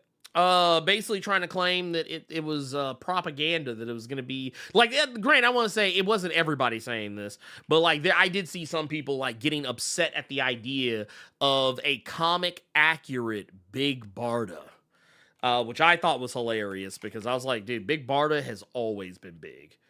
That there's a reason why she is referred to as Big Barda. I'm like, just like, what are we? What are they saying? What's inaccurate about it? Well, they're not liking the idea of Little Mr. Miracle being booed up with a larger woman. Woman of larger stature, which I mean, that's whatever. But that never happens. Well, I mean, it just I think it's funny personally. Like okay, Yeah. look, I'm gonna wear my beliefs on my sleeve here for a moment. Okay, I'm gonna wear my beliefs on my sleeve here for a moment, because I want people to know that I'm serious. Okay, okay. I'm a guy who is all about that shit. Okay. I'm a guy who's all about that shit. You like your Amazons. 100%. I think Is your wife taller than you? Oh yeah. Cynthia's like 6 or 6'1", something like that. No shit. Yeah. She Really? is a fair sight taller than myself. That's tall. Yeah, like she's a fair. I think she might be closer to 6 than 6'1", but like she's taller than me. I know that much. Yeah. Death by emasculating people just by existing. Right. Standing in the room. look, and emasculating them so hard that that when she walks into a clothing store, they don't have any clothes that will fit her normally. She has to hunt to find or make her own. Like that. It's kind of one of those. Like How tall are you? Have you made that public? If it's nobody's business. Yeah, I'm like 5'8". So 5'8", 6'1". See? Yeah. And you're not a short dude though, but like no, but I'm not a particularly tall guy either. Yeah, but this is the shit that people say, and I respectfully, I've seen her on Facebook. Like you have an attractive, very tall wife. You're 5'8" dude who streams, and people are out there like, that doesn't exist. That's fake. Like, bro, that happens every day. Just don't be a piece of shit. Wash your ass. Brush your teeth. Maybe if you stop hating women, you can go get yourself a wife too. Get you some business. Go find you some business. Yeah. And I think you'll be better. Like, because here's the thing. Big Barda, for those that don't know, because there's been many different incarnations of Big Barda, but I personally because at one point Big Barda was skinny. There was a point in time where like she was oftentimes depicted as skinny. But one thing you cannot say about Big Barda is that she was never, at the very least, tall.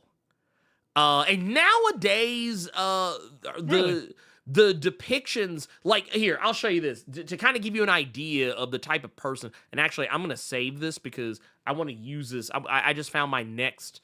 Homage. I've been doing a lot of homage covers. Matter of fact, I might show y'all one of the ones I just did hey, this is the thing that happened. As tall as Wonder Woman. Yeah, no. As a matter of fact, a lot of times there have been times in the past where she's been on the same page as Wonder Woman. Yeah, and they're the same height. Yeah, they're about roughly the same height. But you see, like right here, this is like kind of more of the classic like New Earth continuity depiction of Big Barda, where she's just a really tall, buff woman. But there have been instances, and even more recently, where she's depicted not just as a woman who's as built as Wonder Woman, but in some cases a woman who is a little bit bigger than Wonder Woman. By a lot of respects. And I'm here for it. I think it's fine. I don't think there's anything inherently wrong with it. I think that, if anything, I think that, lean into that shit. Lean into it. Do it. Make it normal. Make it normal.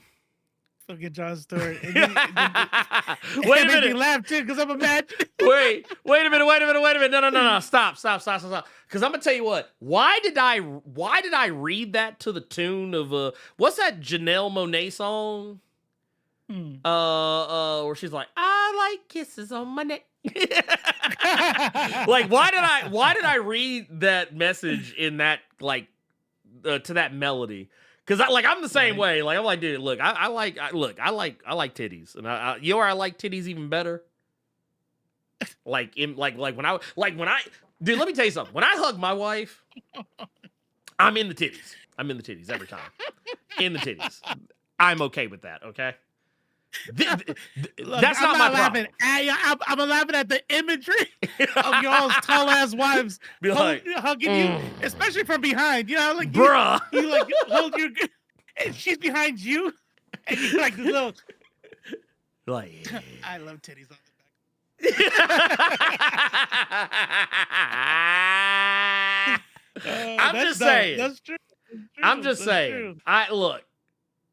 That's a first world problem, okay? That's a first world problem that I love to have, okay?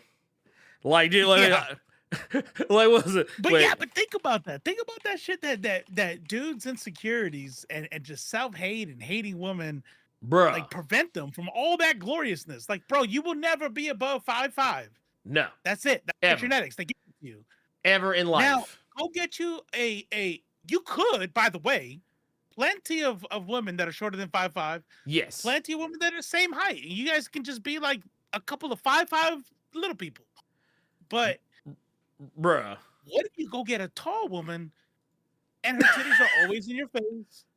You know what I mean? Look. She could pick you up. She could pick you. You could ride on her back. Right? If you get tired, she could put you in one of those what do you call them, Bjorns? Baby Bjorns. And your feet could dangle a little bit. Just a little bit. My big ass can't do that shit. Look, I'm just saying, this is me. This is me every time. This is me every time. I'm just like, yep. That is. Mm-hmm. As much as I love titties, look, I know I'm supposed to like ass, but I grew up in the suburbs, so I got that white guy obsession with titties. Yeah. He's like, look, man, don't blame me. Don't blame me. It just is what it is, okay? It just is what it is. But no, I get it. I totally, like, dude, I totally get it. Okay? Mm-hmm. That's right. But she can just reach things for you. Dude. You probably still have to open the jar for her. You know what I mean? Because So, still dude, men. So funny thing, funny fucking thing. I do sometimes have to open jars. Of course. Just because you're tall doesn't mean that you're strong. I mean, she is, but Barda. like, yeah. I mean, but right. That's what I'm saying. Like, I'm just saying. Look, bro. That's right. You get it. But look, I want to show y'all something. And this is why I don't have a problem with Big Barda. I'm gonna show you why. There's a thing I think y'all need to see. Okay. So this, I think this might actually be from Birds of Prey. But I just want to leave this here for y'all. I just want to leave this here for you. I just want to leave this here for you. And who's that pissing off? Who's mad at this? Oh, because she looks muscular. Like who mad? Yeah. Who is mad? Hey y'all, I'm not streaming or anything. A whole ass conversation. What? I'm at work.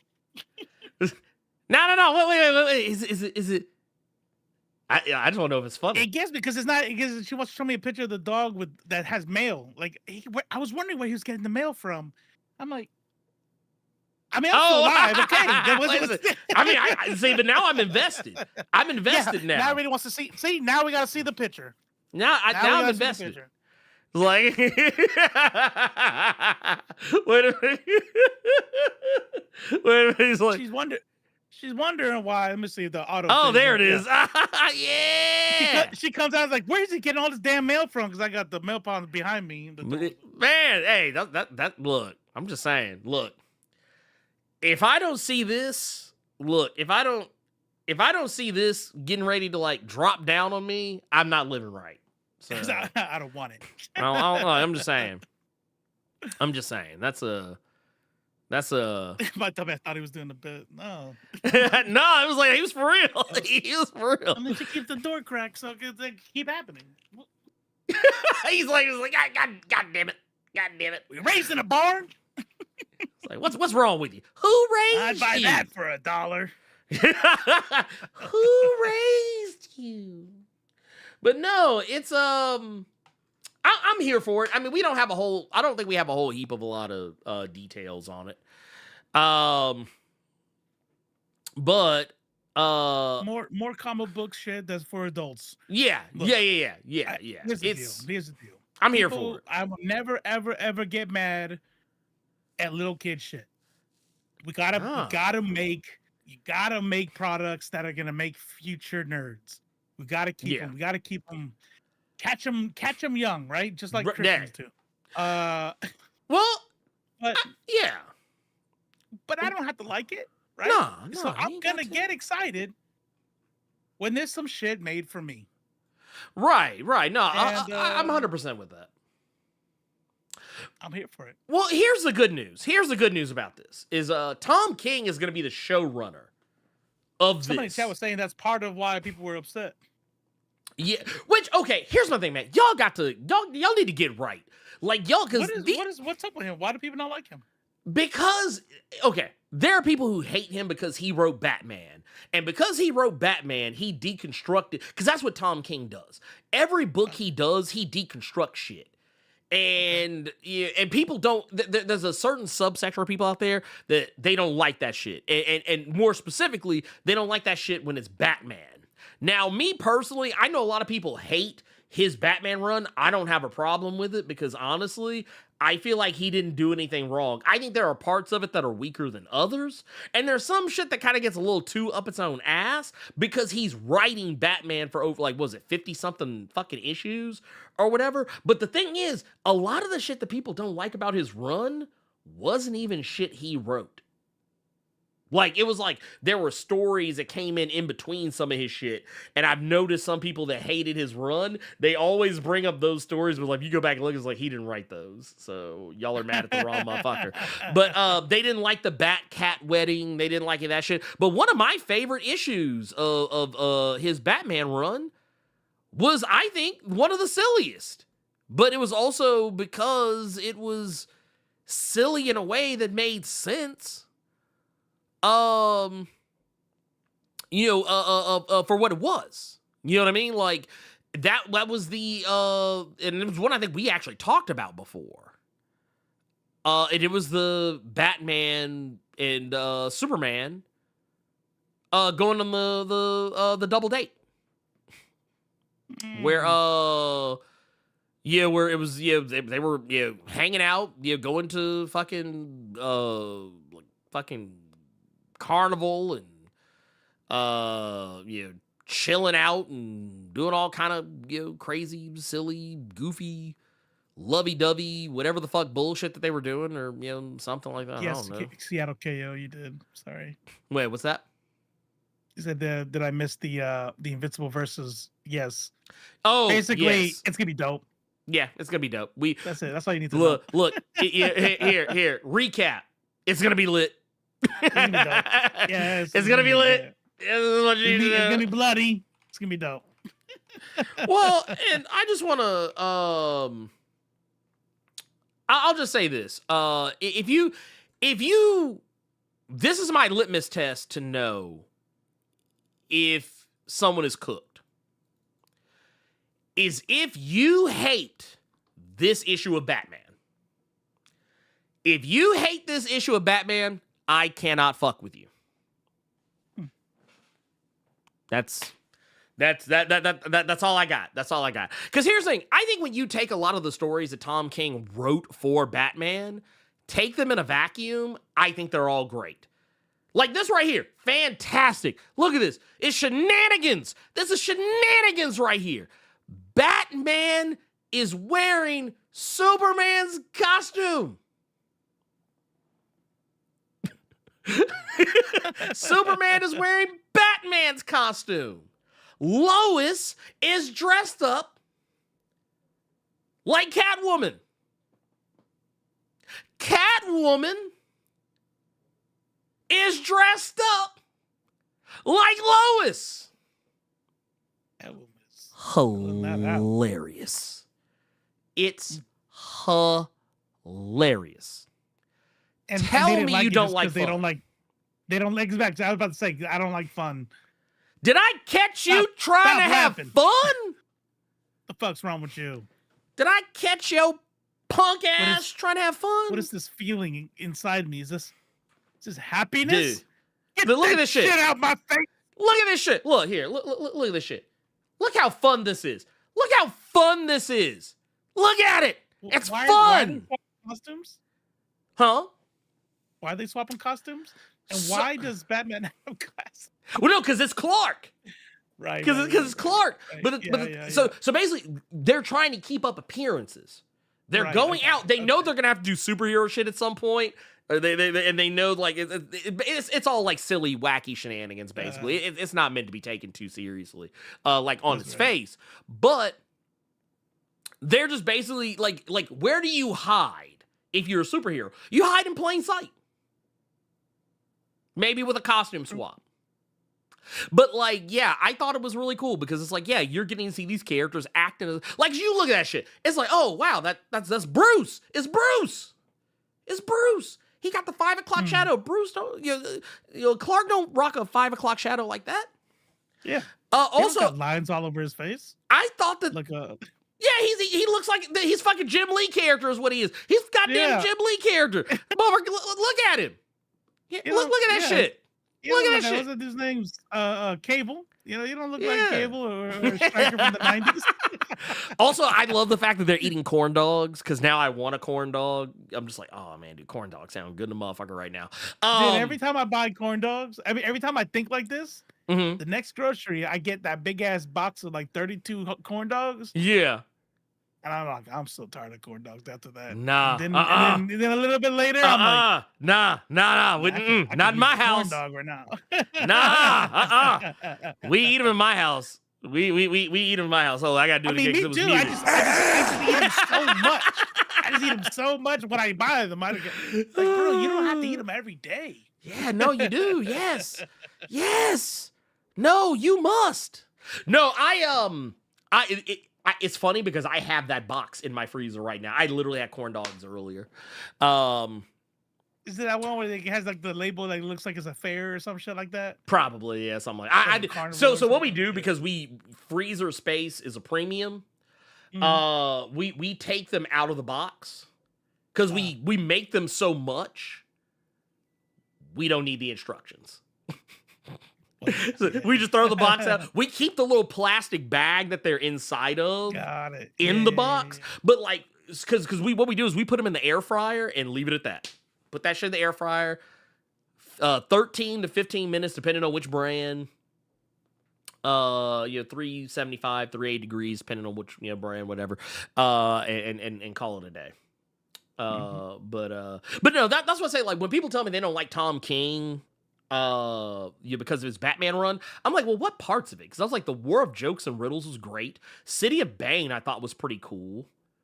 There was some stuff in the middle that kind of went a little far afield. I didn't think the Bat-Cat wedding was the greatest thing I ever fucking read, but I thought a lot of the other shit, I was like, this is a pretty fucking solid Batman story. Now, when you get to like his Vision shit, Vision is goated. I don't give a fuck what anybody says. And Mr. Miracle is goated. I don't care what anybody says. His Wonder Woman right now is goated.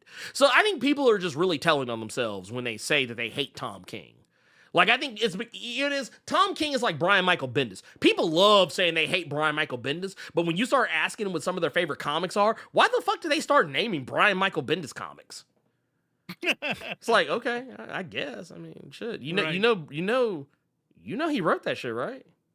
Somebody in chat, was it Xylus, who said that they didn't like Jason Aaron's Thor. Like, I've heard people say, you know what? Shit. Okay, so look.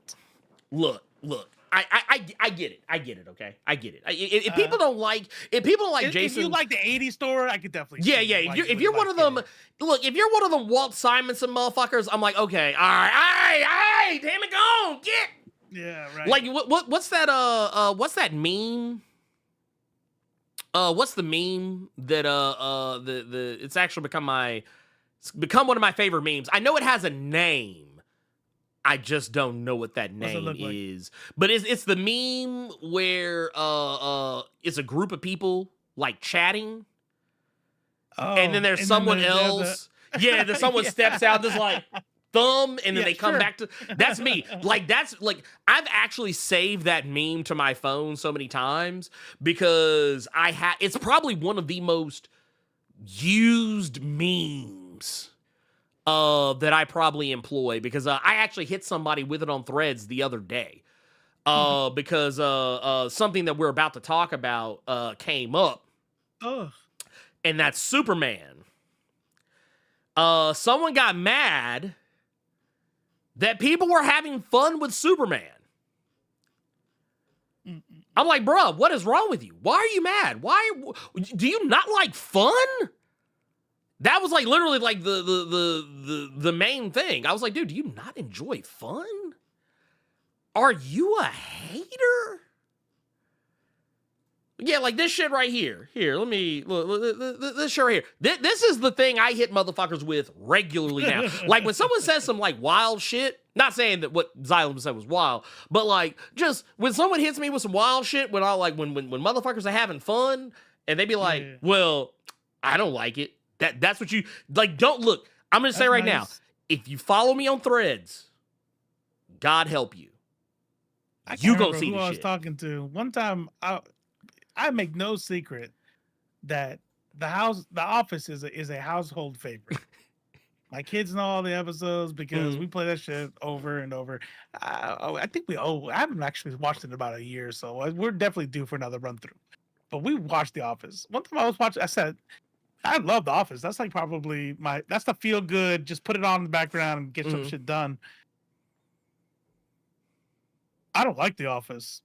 And then whoever the showrunner was, like, that's not even in his top 3. I'm like, bitch, what? I didn't ask any of that. Right. I didn't ask if you liked it or not. Like, So nobody care. You know what it is? It's that fucking Jurassic Park shit. Be like, see, we've got Dotson over here. We've got Dotson. Nobody cares. Nobody cares. Like, don't get me wrong. When people, like, the only time I'll say some shit like that is if someone's trying to talk to me about The Office. Like they're trying to hold like, hey, ooh, do you want to talk? Like, if someone's like, hey, right. Like, because I always want people to know I'm not saying I hate The Office because, like, I'm trying to win somebody. I'm like, no. I'm just letting you know. So you know. I'm not going to have much to say. That's right. Or whatever. Now, I will say this. I've actually softened on The Office over the years, like with the passage of time, because Cynthia loves The Office, and she has watched that shit so fucking much. I feel like I have seen, right. There are certain the memes shows. Have grown on you. I know all the memes. I understand all the memes. Okay, also, y'all will laugh at this shit. I used to host trivia in Memphis, through Cerrito Trivia, and they used to and the guy who runs it, Kevin Cerrito, he used to always put me on the fucking trivias that I fucking hated. It was like oh, Friends trivia, Office trivia, Gilmore Girls trivia. So yeah. Let me tell y'all right now. So white people trivia. Basically. And bruh, let me tell you, I was like, dude, I fucking hate this shit. I was like, I fucking hate this shit. Because here's the thing, I don't know shit about Friends. I actually know a lot about Friends now, but at the time I didn't know shit about Friends because I don't fucking watch Friends. But I did so many Friends trivia that I knew shit about Friends. Yeah. Just because. Yeah. Just because. And I just know memes. Like, I know Pivot and We Were on a Break. That's it. Just because of my age and having the internet exist. But I fucking hate Friends. Oh, yeah, no, and thing is, I remember one time someone like tried to dispute a question or like an answer to a question, arguing with me about Friends. Like, no, that's not the answer. It's this. I was like, okay. And they're like, well, no, you're using the wrong answer. I mean, you're hosting as Friends thing, but you don't know anything about Friends. I was like, yeah, because I don't watch Friends. And she's like, well, why are you hosting the show? Like, there was a woman, she legitimately got mad, called Kevin Cerrito, and complained about me. I was like, I don't give a fuck about Friends. I was like, this is just me. I'm just doing this because I get paid. And they like, want to win that money, and they were gonna lose anyway. That's yeah, what you dude, said. Like, hey, I see your points. You're not gonna win anyways. So this, please believe me when I tell you, this bitch was the Riley Gaines of Friends fanatics. Because that was what you just said was very true. That bitch was not in any danger of winning. She was not in any danger of winning. Okay. BoJack Horseman is that show will put you in a little bit of a depression. Yes, that's why I don't fuck with that show. If you can relate, if you made some fucked up decisions, if you've made some self-destructive decisions where you at the end of it all and you look back, you're like, why the fuck did I do any of that? Man. Maybe don't watch BoJack Horseman because that's going to tell you a lot about yourself. Yeah, That's going to tell you a lot about yourself. Oh, man. I wouldn't recommend it, personally. Let's see here. So was anyone else having I'm not gonna hold y'all. Streamlabs has been kind of weird lately. I'm not gonna hold you. I don't know what's going on with it. I'm just kind of throwing my hands up in the air with it as of late, but I'll look into it and see like what the fuck is going on, but yeah, I'm kind of like, yeah, I don't know what's going on there with that shit. It's doing whatever it does. I was gonna say, honestly, if you can't get Streamlabs to do what it's supposed to do, just I'm not gonna hold you. I'm not gonna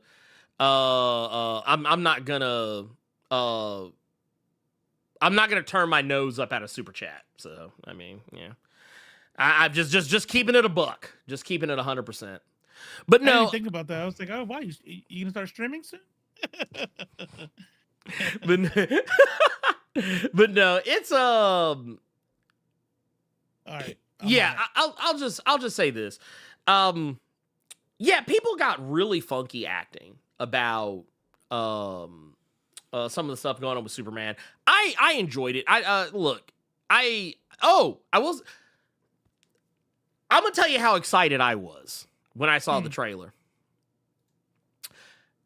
I found out that there was going to be an advanced screening in Memphis. I didn't look at first because normally Memphis doesn't get this shit. Because Marvel always skips over us. But apparently DC wants our money. So I'm going to be going to see it a few days early.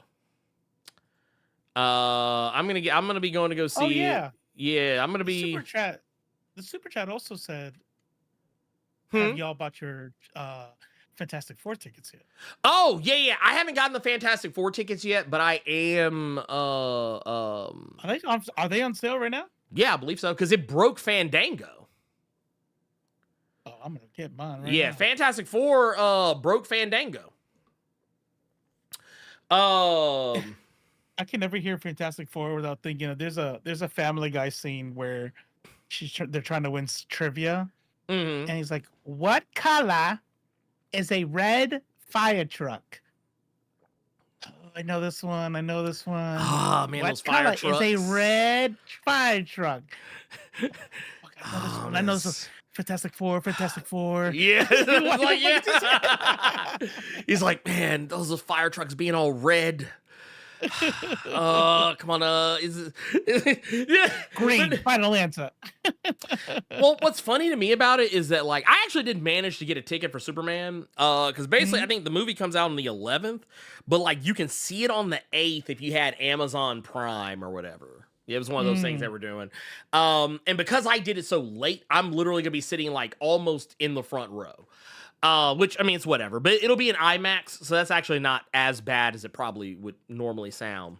Right. Yeah, it's usually set up pretty good with that. Yeah. So I saw the trailer. I got excited because, I mean, it looked like Superman to me. And I think we've been saying this a lot. We've been saying this a lot, so I don't think it's going to be surprising to to anyone else. But to me, I think that I think we got something pretty goddamn special. That's just me. But here, I'm gonna pull this up just so we can kind of look at it. And go back. I just gotta go back. Look, I gotta run it back. This shit right here. If this shit ain't got you ready to see the movie, I can't help you. Dog, that's so bruh. Not Crypto coming in with the assist. The combo, the Crypto combo. Bruh, and the teeth clinking off the camera lens. Bruh, look at that shit. That shit is, dude, look. I don't know what this man did. I don't know what he did. I don't know what this man is capable of. I don't know what his home life is like. This man probably pays his taxes, probably, pets dogs, probably volunteers at the shelter 4 times a week. I don't know. Probably goes to vacation Bible school, probably goes to church on Wednesdays. Maybe. I don't know. But I'm going to tell you right now, if Superman is hitting you hard enough to knock your teeth out, and you're regular man, you did something. His punch is 99%. Yeah, he still pulled the punch. He pulled the punch 99%. Yeah, but you deserve that shit. Oh, yeah, no, you had that shit coming. Yeah. I don't know what the fuck you did. So in this, I think that was what they were alluding to earlier with the red eyeshadow.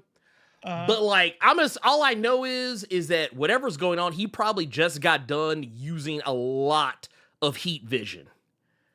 Probably because that's usually the only time his eyes get like that is when he's like, you doing the when he like really lays in his heat, which we do kind of see a hint of it, at the end of the trailer. But like this shit right here, dude, bruh, woo, this man probably only used less than 1%. And knock this man's teeth out. I got a question. What is the dental plan at LexCorp? What is the dental plan? Their medical is really good.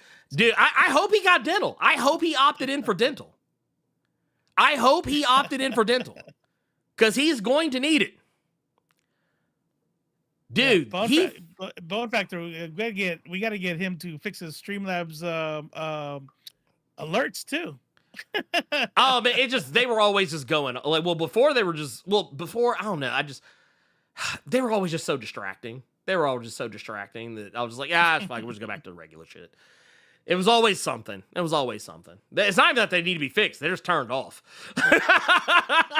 I can see them. I see him in the chat, so I'm just like, yeah, we're just leaving it at that. Yeah, I see him in the chat, so but yeah, I just $5 for a Streamlabs can kiss my ass. Yeah, I mean, I'm here for it. I'm here for it because Streamlabs is fucking up. It's fucking up. Like, because they won't even let Jonathan Boda can't even use it because they need to bring back. They need to bring back a $5 footlongs.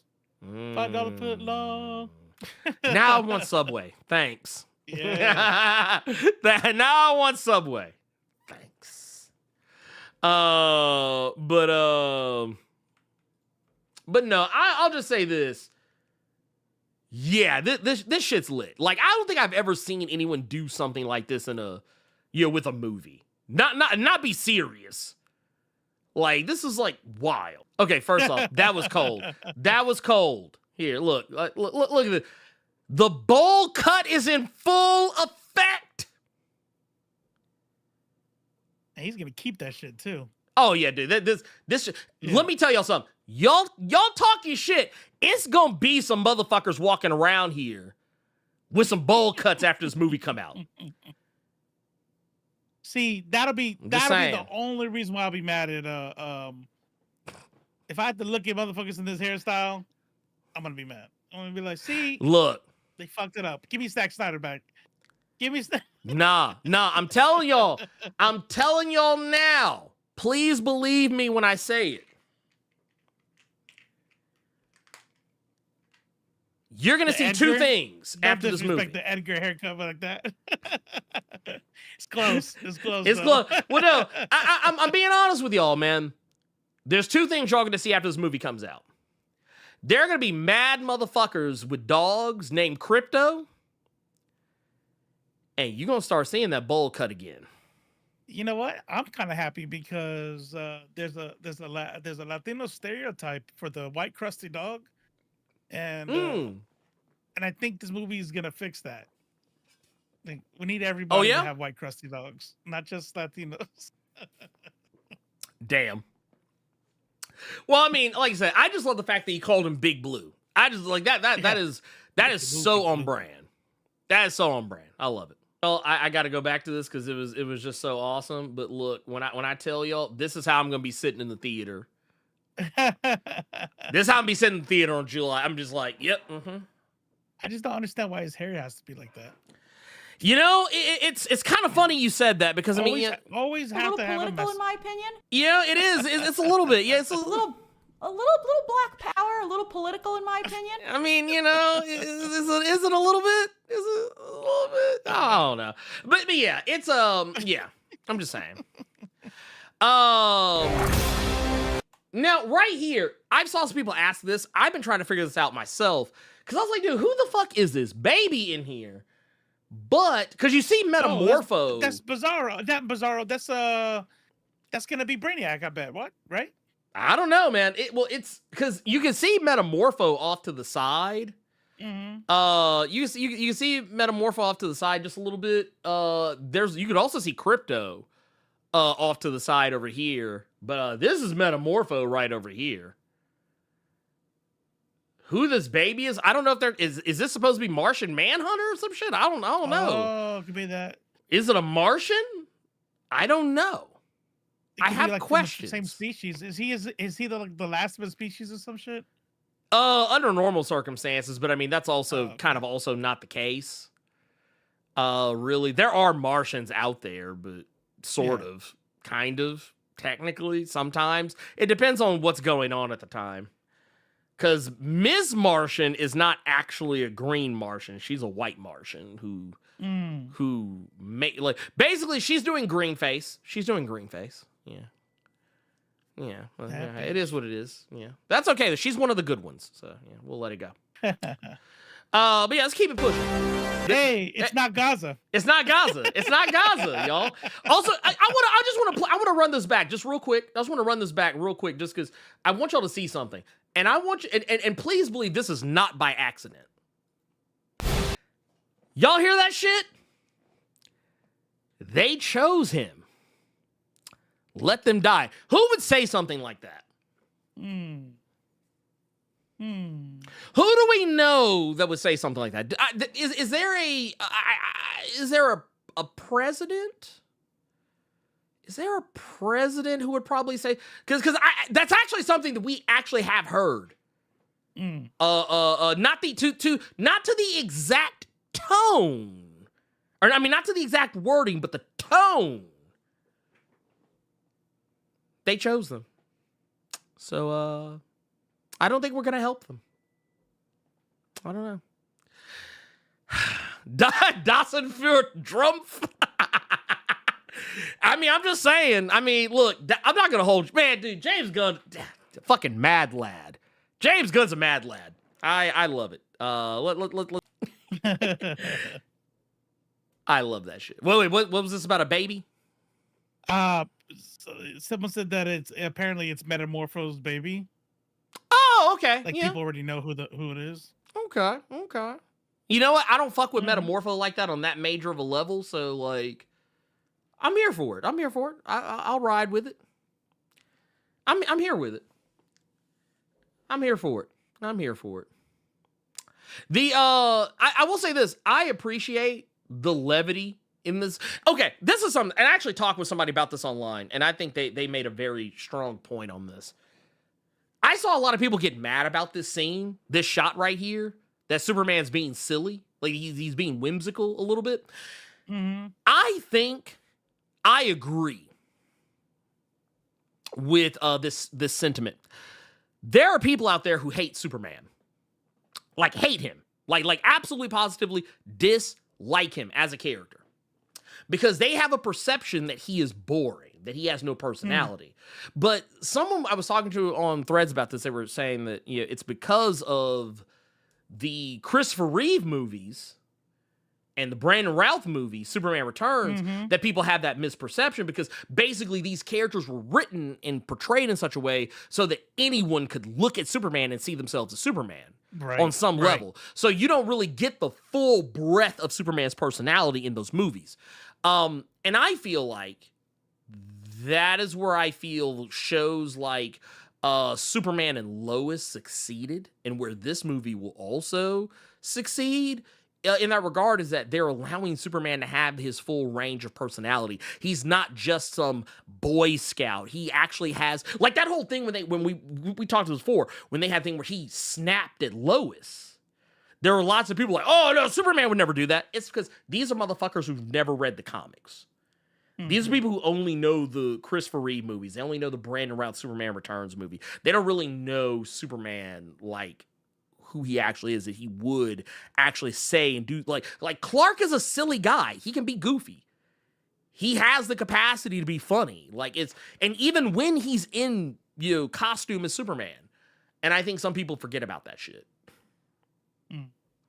But yeah, to take us, let's keep it. I do like that energy though, that Mr. Terrific. Hey, quit messing around. He's like, man, I catch you trying to be. He's like, I catch you trying to do shit. Whoa, Carlos Johnson? No, nothing. Off topic. After the preview. Oh, gotcha. I love how James Gunn keeps using that shot, because that shot's great. I love that shot. Hey, eyes up here. Like, I fucking love that shit. And when people see the context for that shot, I think they're gonna love it even more. Superman, okay? That's Superman. Now, what was going on?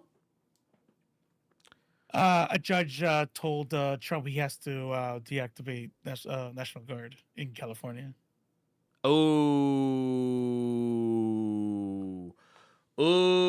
I know he's mad. So yeah, he's mad. This is the type of shit this is the type of shit though, where each one of these decisions that happens, it's everyone paying attention is like sitting there like with bated breath, kind of like, I don't know if that's the right term, but like, is he gonna listen?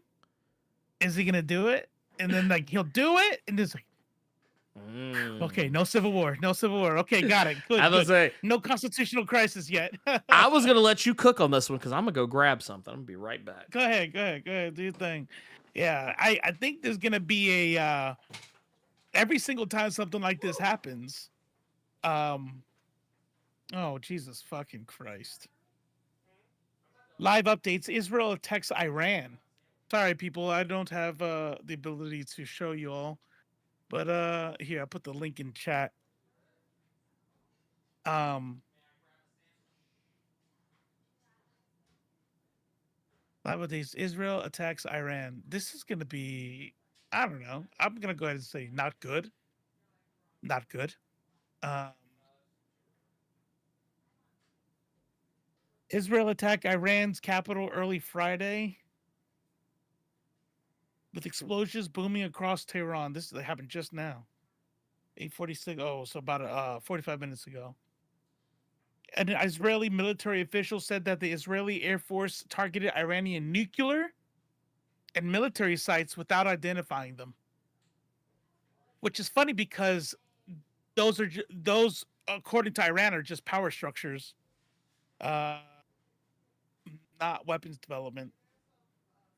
The official spoke to journalists on condition of anonymity to discuss the ongoing operation. The attack comes as tensions have reached new heights over Tehran's rapidly advancing nuclear program. The Board of Governors at the International Atomic Energy Agency, for the first time in 20 years on Thursday, censured Iran over it not working with inspectors. Iran immediately announced it would establish a third enrichment site in the country and swap out some of the centrifuges for more advanced ones. Israel for years has warned it will not allow Iran. Can you imagine being a country that feels totally comfortable saying to another sovereign country, to another sovereign nation with its own people, its own borders, its own government, saying, "I'm not letting you make another nuclear power site."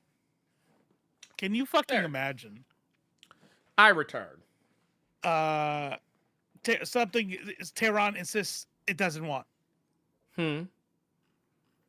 So Israel for years has warned it will not allow Iran to build a nuclear weapon, something Tehran insists it doesn't want. So that's what I mean. So each one of these sites are power centers for Iran. Now, do I think they're making weapons? I don't know, probably.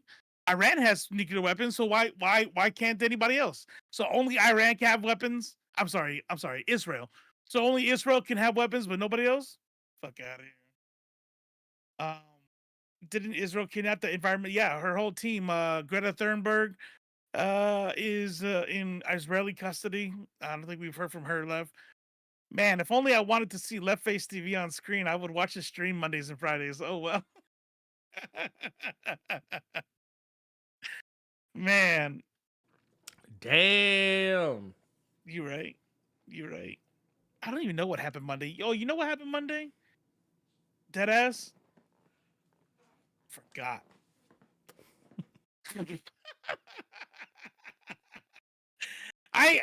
It wasn't I mean, maybe it was a little bit about headspace, but I remember it was something along the lines of like, I remember like laying down and said, okay, yeah, we can watch this. Passed out, woke up, had some dinner, and I look over, it's like 9:30, 9:40. I'm like, oh, today's Monday. Like every week it happens. And I don't even bother, like, sorry guys, like, people are probably tired of hearing that shit. Just like, look, I'll know when you're on, okay? How about that? Oh, if that's White Castle, he won't be on stream long. What's that mean? I don't know what that means. Oh, because they run through you. Oh, I see. Oh, you. Okay, got it. No. I know. We make these little sliders. Oh, okay. Yeah, these have been are released. I learned this because Desmond Gold mocked her for being captured. What a fucking piece of shit. Yeah, there were some other people that I saw doing that as well, mocking Greta Thunberg for getting captured. But the thing is, and this is why I thought they said that if you care so much, go over there.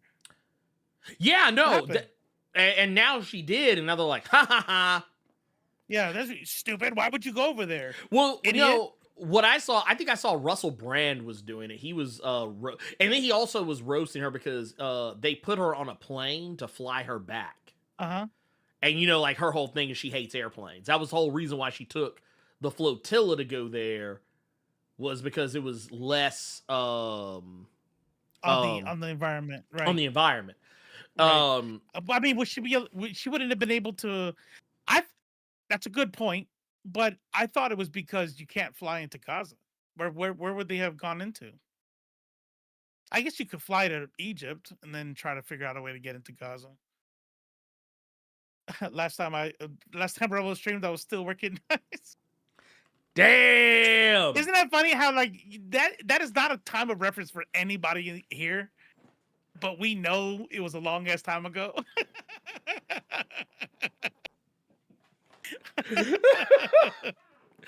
Almost dropped this food.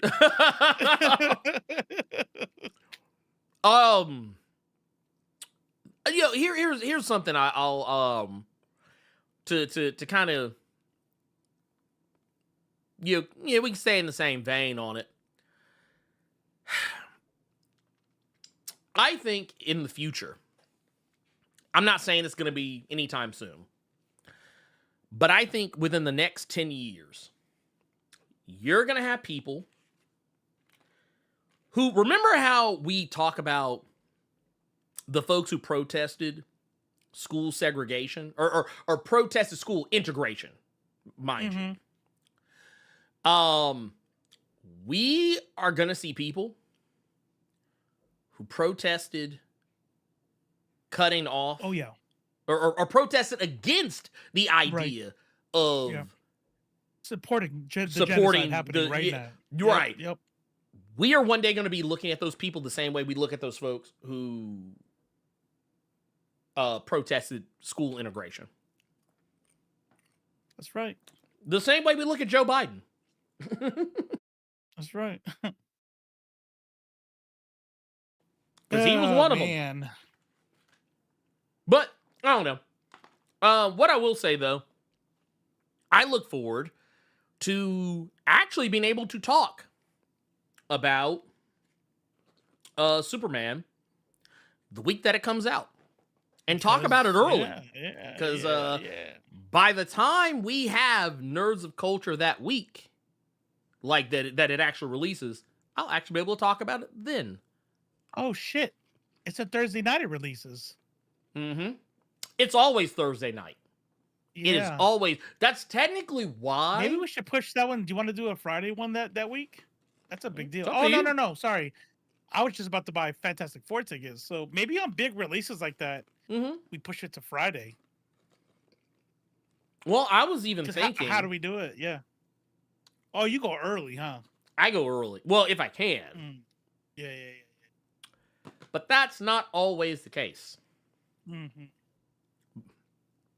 Now, one thing I had considered was just waiting. Because, technically, we still would always, do our little, like a prediction things or whatever on the Blerd Cave. But I've actually, I wanted to start moving the actual oh hey, let's review the thing over to here.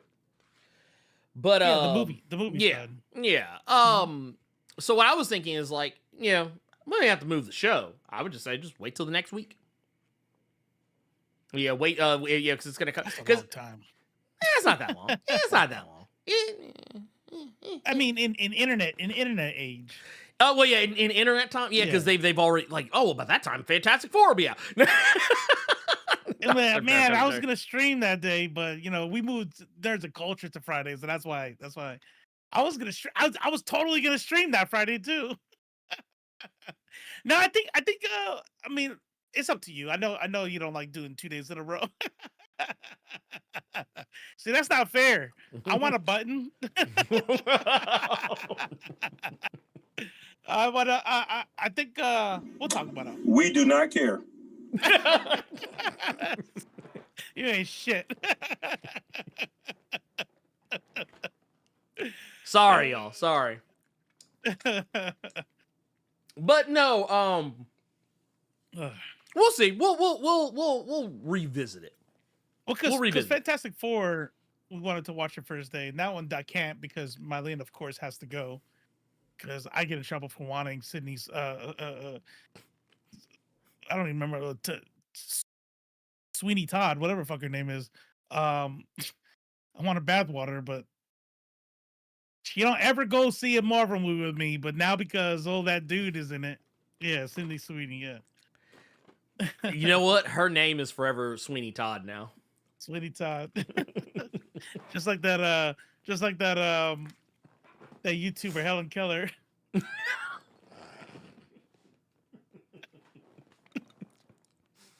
Yeah, that guy.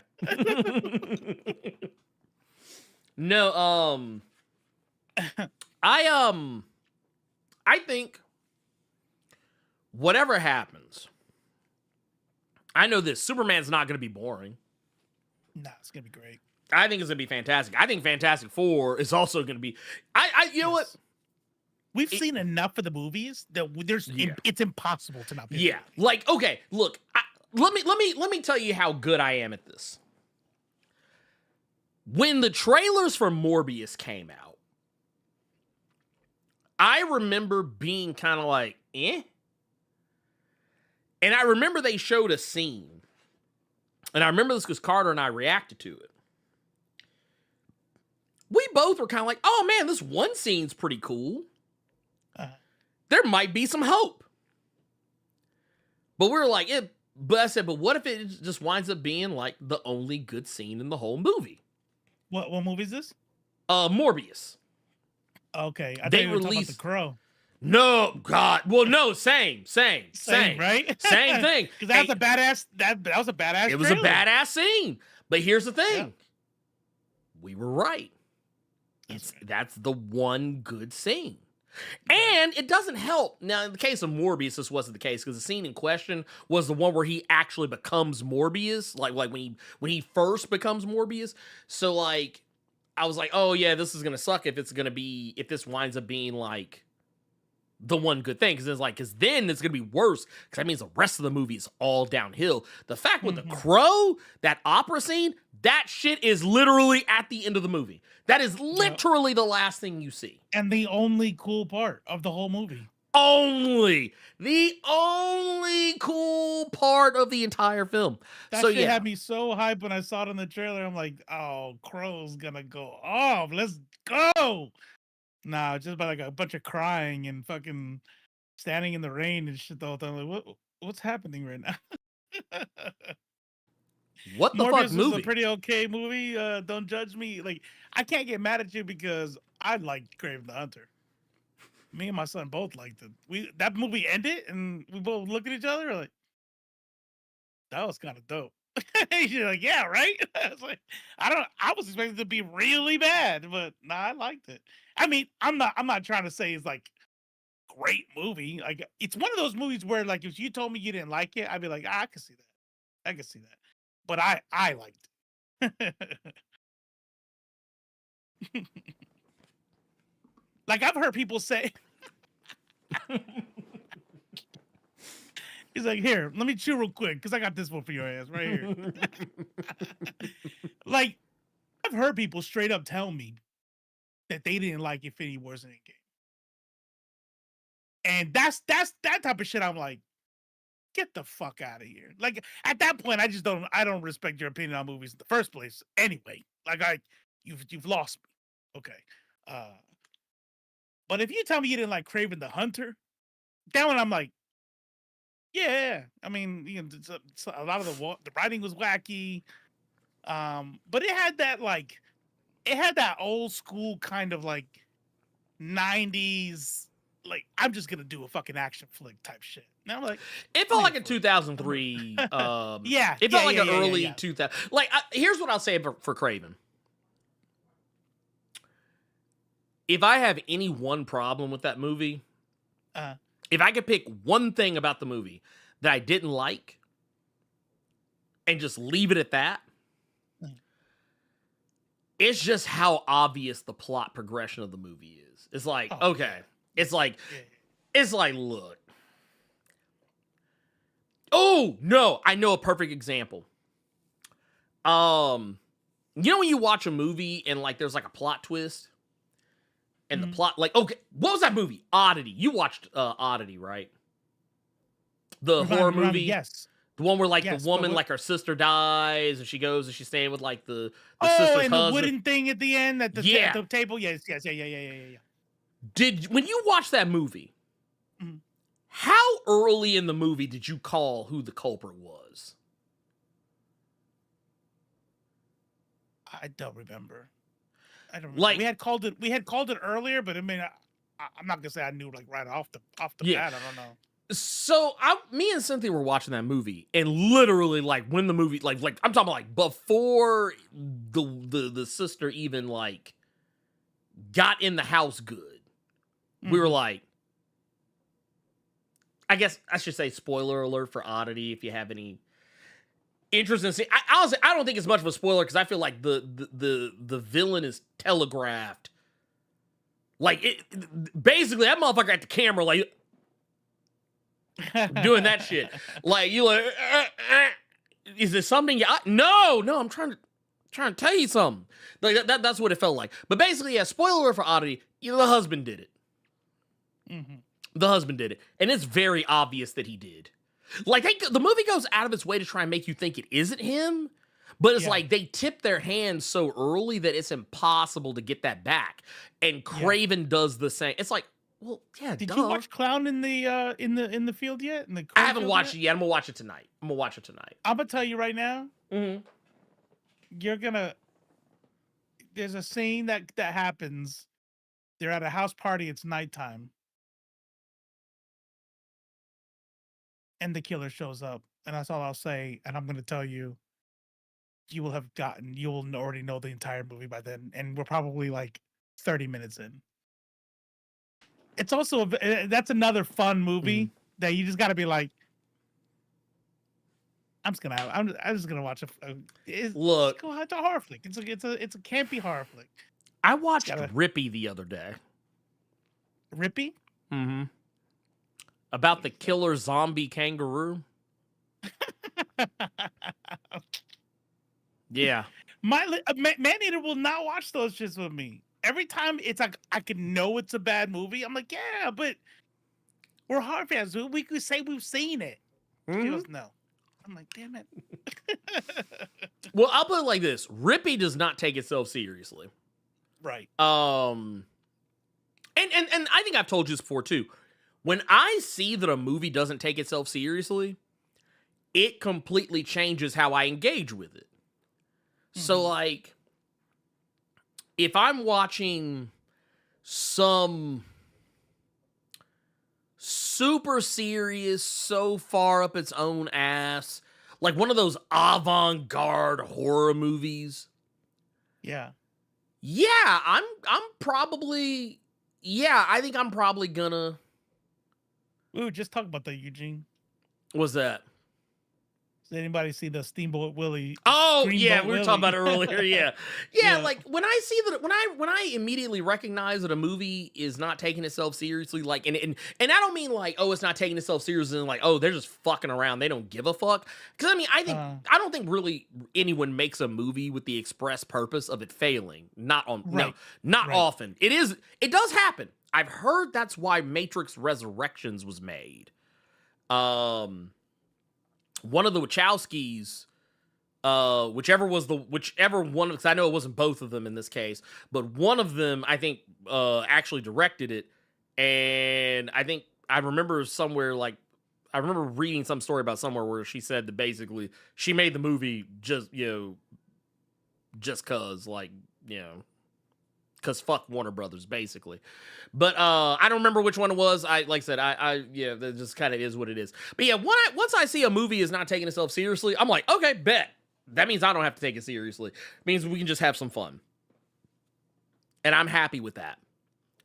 When especially with horror. If a horror movie is being really just like, yeah, you see this shit? Like, that's like how Terrifier is. Terrifier doesn't take itself seriously. That shit is silly. Right. Like, it knows. That's why it's great, though. Mm-hmm. But look, if we got anybody under 18 in here, I don't think so. I find it doubtful. If you are under 18, don't worry about what I'm about to say next. You are illegally obligated to ignore me. But apparently, if you YouTube, don't do it on stream. YouTube transparent cleaning on YouTube.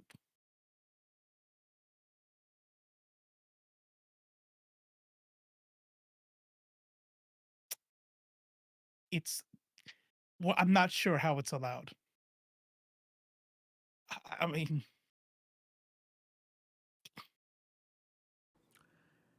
I'm not looking that up.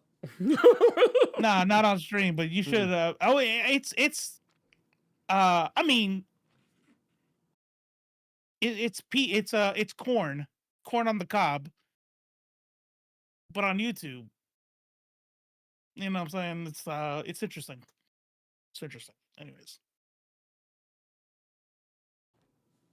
Let me just say I hate it here. Yeah.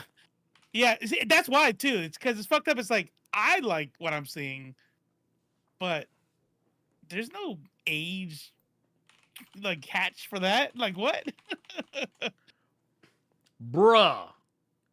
Yeah. Bruh. And I thought it was just wild thumbnails. No. No, it's the content too. So like apparently they use like transparent clothing as as the get around. Yeah, this is interesting. This is bruh. Yeah, I'm telling you. Bruh. That's wild. Look, this There's shit no ain't. way it's gonna last. There's no way. Dude, this shit ain't even on the camera. Danger. And I gotta hit this shit. Yeah. This is, bruh. Okay, all right, yeah. Close that out. I don't even want that in my like history. 4 days ago, 5 days ago, 12 days ago, 3 weeks ago. Yeah, they're not taking these down. 2 weeks ago, 2 months ago. Shit. That's a whole lot. How do you find out about shit like this? You just got to be on Reddit, I guess. Well, it's kind of like God, what was it? Because Twitch was doing shit like that. And I mean, don't get me wrong, I have a very negative opinion of it, but I'm not gonna say that people aren't allowed to do this. But I remember there were some streamers on Twitch that were pushing the boundaries of TOS. Like, I wouldn't even say pushing it. They weren't trying to bend the rules. They were whole ass trying to break them. And then would act indignant about the fact that they got suspended. And that's like the one area where like you're not gonna get a whole like, yeah, I think it sucks you got suspended, but I mean, if you knew it would break TOS, or you had any inclination that it might break TOS and you would get suspended, I think you deserve to get suspended. Just plain and simple. There's no I mean, if you're breaking the rules, you're breaking the rules, right? Yeah, but like, I didn't like how people used it as a way to be misogynistic, though. You know what I mean? No. That part I don't like. These would be the same dudes that defend those dumbasses that get arrested in other countries because they want to be fucks. You know what I mean? On kick. Those dudes that are like, oh, who gives a fuck? Blah blah blah. This is America, and then get mad at titty streamers because they're doing well for themselves. Well, but I feel you though. Yeah. I feel you. I know that's not you. No. It is. One thing that I did get upset about, like, is so they added the 18 and up thing, right? And I thought that was enough. Because that's really all that is required for any other website, right? But then I'm like, wait a minute. This thing tells you to give an age. So I wanted to test that. I made an account. I said I was 12 years old. And I went to a titty streamer thing to see if it would block me because I put on my birthday, 12 years old. Doesn't block you. So even when you put 18 and up, kids are still going there and watching. It doesn't matter. And what's worse is because the birthday's right fucking there in the account, then you could block it if you want to.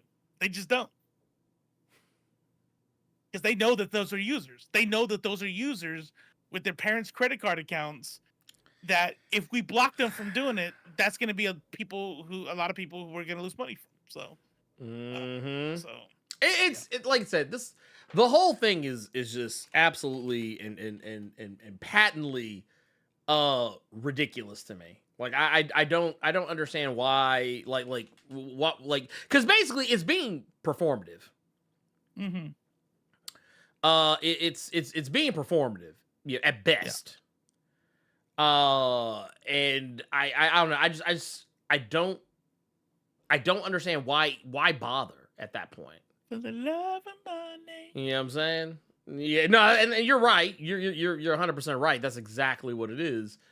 It's that. But I don't know. If it were up to me, and it is not, but I'm just saying, if it were up to me, or whatever, for whatever reason, yeah. That would not be popping off. That would not be popping off on my watch. But there were like it just, I feel like if it's to a point where like this is some shit where like it's looking like some fucking cam girl shit that you would see on like an adult website, I'm like, all right, come on, y'all, like for real. Because I know how kids are. I know how I was. Like, if back when I was a kid, there was access to stuff like this, I would be watching it. Wouldn't care 100%. wouldn't care who told me I couldn't. And that's kind of where I'm like, yeah, as a parent, you kind of have to step in and actually like do some parenting. But the thing is like, you're not going to be able to like restrict your kid everywhere. So it's like, I'm not going to be one of those people who's like, oh my God, there's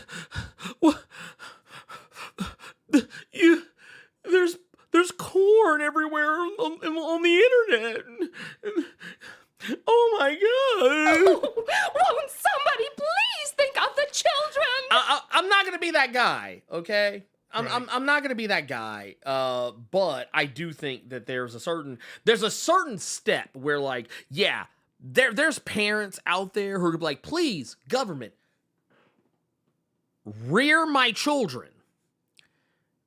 I am so yeah, right. I am so ineffective as a parent, and or more likely, I'm so lazy as a parent that I don't want to do any actual parenting. I want the government to do it for me. Like, and all failures of parenting, all failures in raising delinquents is all on our society. It's all on the government and what's allowed. It's never on the fucking parents. Never on the parents. Ever. So I want people to understand, I'm not that guy. I'm not that guy who's gonna be like, oh, can you guys please stop making the Ninja Turtles use their weapons because it promotes violence? Or can the Power Rangers stop hitting each other because it's making my kid get in trouble at school for beating people up? Yes, I could just sit down and have a conversation with my child and tell them that doing stuff like that is harmful, but I'm a parent. I don't have time to do that. No, I'm not saying talk about that. But this is an area where I would actually be like, okay, Twitch, come on now. Y'all aren't even trying. Y'all aren't even fucking trying. So like it would be different if they were, but they're not trying. But I will, you know what? Where are we at right now? Where are we at? You know what? I say let's do we have any we got questions? Yeah, we got any stuff? We got any questions? I think we have questions. No, that's boom. All right. What we got? Oh, we got 3. Oh shit! I know. I think the day that I log in here and we pull up questions and there isn't one from Kodama, man, something happened. I think I might. That might. I hit got me to a check little on him. Yeah, we got to check on Q. We got to check on Kodama. That might be sad. All right. So first one from Kodama. Greetings once more to the nerds of culture with a dash of sazon. Woo. I like watching Thai TV shows. 2 of my favorite ones are The Girl from Nowhere and Delete. My question is, have you seen or heard of these? No. The girl, I might be misremembering, but I want to say the girl from Nowhere. Is that I think that's in the same family as the girl with the dragon tattoo? I don't know about all that, but no? I've at least heard of the Girl from Nowhere. I've heard of Girl from Nowhere. I don't know what its connection is. I'm actually looking it up now to see if there's any. Oh no, girl in the spider web, girl who played with fire. Yeah, I was just looking at the girl. Oh, thing, and then I'm like, I think that's part of that series, right? No. This is and oddly enough, it's on Netflix. I'll have to look into this. Because I'll tell you what. So Thai shows not normally my bag. But I do watch Korean ones. I do watch Korean ones. I actually have especially horror. Koreans can do some serious horror. They got some wild shit over there. But I will tell you this: there's a show that I watched called The 8 Show, which I thought was really good. It's kind of hard to watch in some spots, but like not because it's bad, but because like there's some stuff they do that's like it's designed to make you uncomfortable. That's the whole point. Right. But it's basically one of those shows that I think probably was made because of Squid Game, the popularity of Squid Game, because it's kind of a similar premise, only instead of playing kids games, it's 8 people that are like, they're basically on a dark web show where they're entertaining random people on the dark web for money. Basically, it's almost like if you took that one plot point of that first episode of the new season of Black Mirror, where the dude was like going on the dark web and like doing shit, people were like paying him. It's kind of that, but like where that's the show. Like that's the show. And then like the 8 people that are on the show, they all have a hierarchy that ranks from 1 to 8.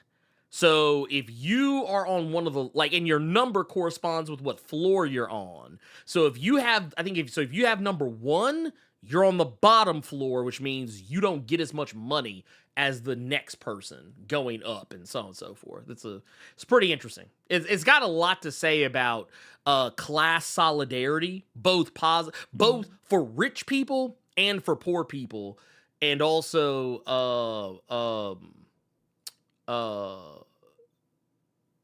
class warfare. It has a lot to say about that. So I will say it's a tough watch in some spots, but it's a good show. I like it a lot. Yeah. And there's another show that I watch that I find very interesting called Hyper Knife, which is about a doctor who basically, not necessarily got her license revoked, but basically she got kicked out of a hospital that she worked at. So like now she does surgeries like on the slick, like under the table type shit. Oh, wow. And it's wild because she is completely off her rocker. And also, and this is a Korean show? Yeah, this is a Korean show. It's in like every show that I just mentioned in The Good Place. And yeah, but it's wild. It's kind of insane. There's lots of really good ones out there. I will be the first one to say that, like, yeah, if you want to watch some TV that's a little off the beaten path, sometimes going into the foreign television sector. Oh, speaking of, I was gonna say, if you want to see a fucking X-Men TV show, the closest thing we'll ever get to one, watch Moving. Also a Korean show about people with superpowers. No shit. And it's literally X-Men. It is literally X-Men. They got a bald teacher, mentor? Not a bald mentor, but I mean, it's the premise of the show is that, you know, these are people who were like they're genetically superheroes, and they're being hunted by like an organization that's trying to take them out. Yeah. And these are, and most of the main characters are high school age. So yeah, it's pretty wild shit. But yeah, good shit. All right. Absolutely good shit. Next question. Yeah. So next question is from Takino94. What's up, y'all? Getting back into reading the comics, and y'all reminded me of the double date with Bruce Selena and Clark Lois. Makes me wish DC would stop playing with us and just have Bruce and Selena be together. Is there another relationship that ended prematurely that you all wish Marvel and DC would bring back? Me, I wish Dick stayed with Starfire instead of Barbara. I am really digging. I really like. I hate to say this. I really like the Harley Quinn, Poison Ivy deal. Mm-hmm. But after reading Tom King's fucking Kite Man, that changed my mind. I'm like, she'd have to do him like that. I felt bad, but it did. I would like to see that. And of course, I'm gonna take the low hanging fruit and be like, they need to stop fucking around and put Peter Parker and Mary Jane back together. Yeah. I know it's been said. I know it's easy, but that's how I grew up. Gwen Stacy died. Okay. Yep. It's him and Mary Jane my whole life. Just make it happen. Make them married. That dude deserves happiness. I'm tired of the will they or won't they Black Panther and Storm, but I mean, that's not a secret. Yeah. And you know, because they always fucking with Black Love.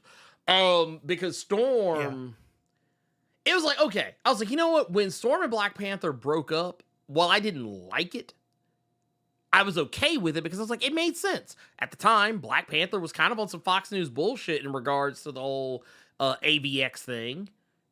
And I was like, I get it. I kind of get, rightfully so, because, I mean, to be fair, I mean, some wild shit happened. But, like, then they broke them up. And then later, when Coates was writing Black Panther, he put them back together. And I was like, okay, cool. Yeah, they worked their shit out. Yeah. It made sense. And then the very next run, immediately after Coates put them back together, John really came in and broke them up. Almost immediately. Almost immediately. It was like, he was like, nope, don't like it, break them up. And he did it in such the most, like, fucked up way to where it's like, there's no way you can put them back together and, like, it be okay. Like, it's like, this doesn't work. I'll also say, too, I really don't like how they broke up Monica Rambeau and Blue Marvel in the comics. Because they didn't do that shit in a book. They did that shit like, it was like a, hey, this one comic series over here, they're together. All right, well, now Monica's got her own book. Well, guess what? They're not together anymore. No explanation as to why. It's just like, nope, we're not together anymore. Bye. Yeah. That's basically what they did. That's basically what the fuck they did. Yeah. Like, off camera, I'll just be like, nah, you're good. Yeah, don't worry about that over there. You know, kind of like in that X-Men Explained video I sent you like a ways back. Like, you know, where I was talking about Sarah Gray. It was like, they killed that motherfucker off panel. Off panel. Like, they literally had that motherfucker show and be like, oh, hey, by the way, I'm dead. Oh, no! And then sucked up into the phalanx. And they like literally, because I think the shit I sent you today, they literally have only just now addressed exactly how she died. They're only just now 31 years later, after the fact, they're like, oh yeah, by the way, this is how she died. Yeah, we know we told you she died, but this is actually how she died. Okay. Anyway. But I'll oh, and you know what? Can we please stop fucking with Cyclops and Jean? I will say this. I don't think Cyclops and Jean have to be together, but I'm like this, man. Y'all need to pick one. Pick one. Either let him be with Jean or let him be with Emma Frost. Because I thought that, even I was one of those people when they killed off Jean Grey, I was sad. I was sad for Cyclops. But when he got with Emma, I was like, man, shit, I ain't gonna hold you, man. This is actually kind of better, because shit, man. Well, man, I kind of like this, man. Cyclops is a different guy when he's with Emma. And then, you know, they brought Jean back, and it was like, dang, y'all just gonna let him kick Emma to the curb like that, huh? Damn, that's crazy. So yeah, I'm like this, man. Let Cyfrost be a thing. Can we have Cyfrost again, or we call it Slim Frost? I get the romance and I get that, you know, you need a little bit of drama, but fuck, man, like, break up Sue Storm. Yeah, I'm kind of sick of Sue and Reed.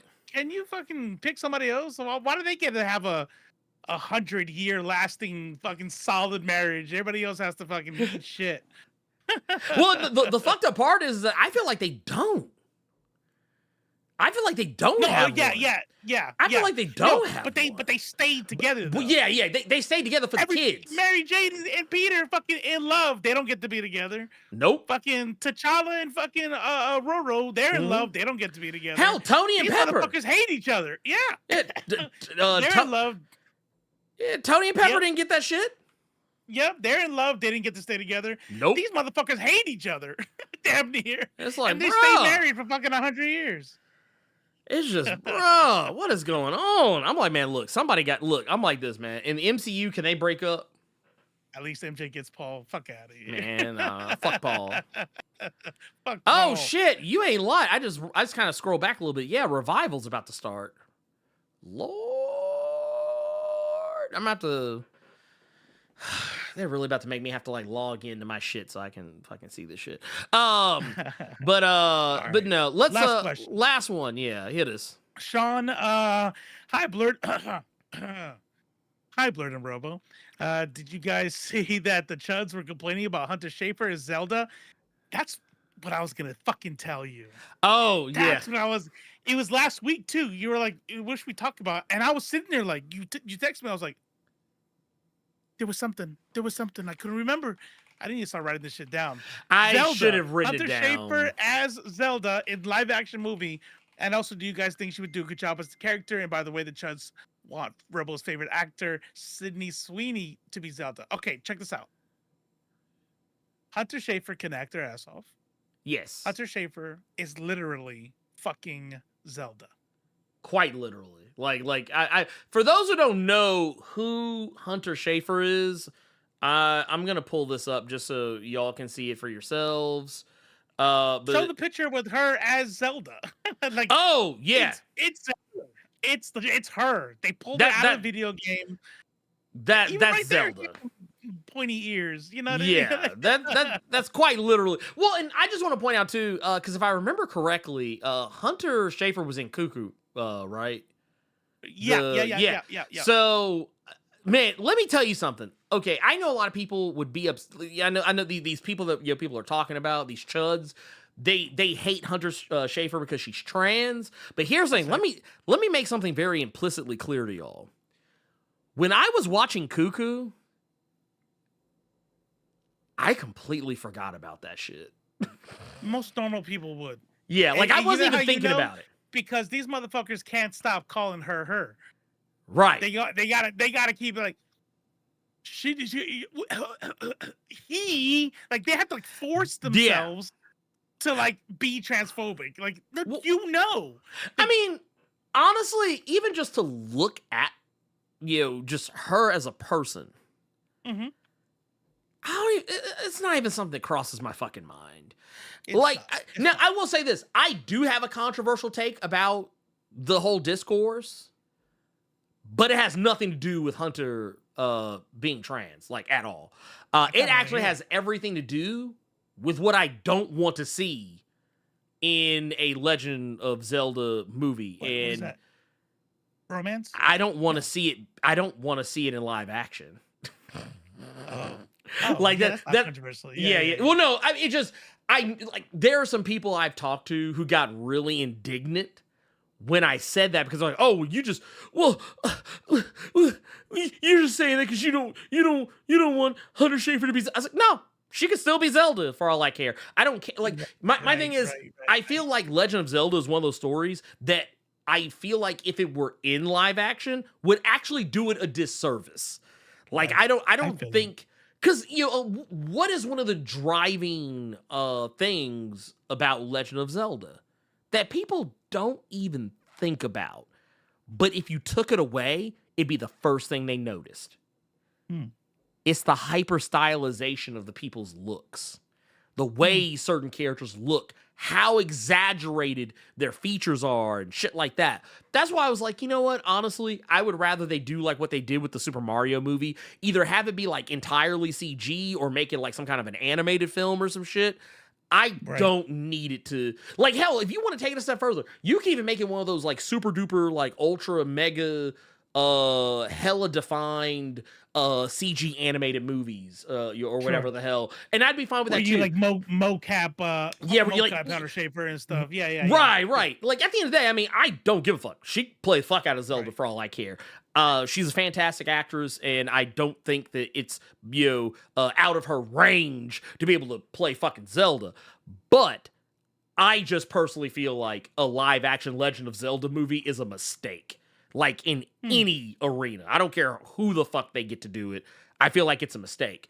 But it also is kind of funny that this is coming up now because, and I don't think this had anything to do with it, but while all this discourse has been going on for weeks, I even say months at this point, because I feel like it just keeps coming back up, the movie's been delayed anyway. No one, I mean, why it's delayed, I'm sure is anybody's guess. They've given some reason, but basically, like, they're going... I think they said as much. They're probably going back to the drawing board with it. I don't know. But, yeah, I think it's fine. I think that if they made a live-action Zelda movie and Hunter Schafer was Zelda, that would not be what I had a problem with. Right. I will say this much though. I like what somebody said up earlier. Elliot Page as Link. Since it's been delayed, we have time to get this petition going. Yeah. Elliot Page as Link. And that way, they just have aneurysms. And there's like this slew of like funerals that just happen all at once.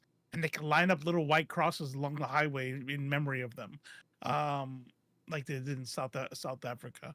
Just I mean, I would be there for it just for the memes, because you know the memes are going to be lit. Mm-hmm. Also, I do agree with Crossfire. I don't want Link talking. I do not want Link talking in the movie. Then you give him a voice. Mm-hmm. Now when you play it, you're like, it's not my voice anymore. Mm-hmm. I think that, like, I think there's so many good ways to do a Legend of Zelda movie. There's so many good ways to do it. I just feel like, man, and this is something I've been dealing with The Last of Us. I think that if you're going to adapt something, I don't think you have to do it word for word, bar for bar, shot for shot, scene for scene. Mm-hmm. But I do think you should at least strive to make it like, case in point, did you ever watch that Until Dawn movie? Until Dawn.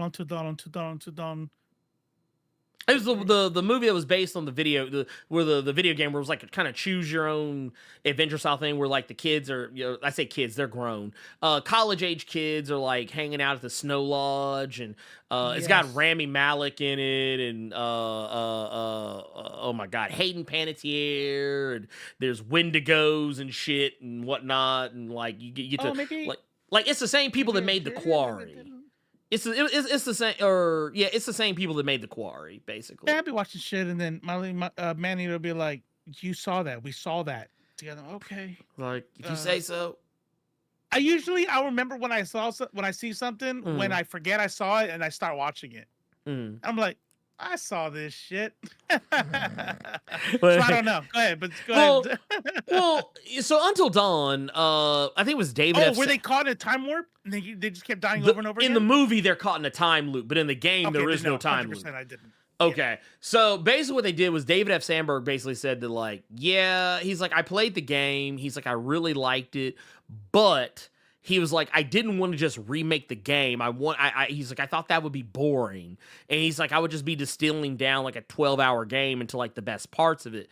So basically what he did, he just kind of made some shit up. Like he's like, so the movie is Until Dawn in name only, because they added in all this extra bullshit, like, oh, they're caught in a time loop, and there's all these random monsters that show up that are based on shit, like other people who were in the thing. And you remember the Peter Stormare who played the psychologist who talked to you in between chapters? We're making him the bad guy, even though he was a largely benign character in the game. Mm-hmm.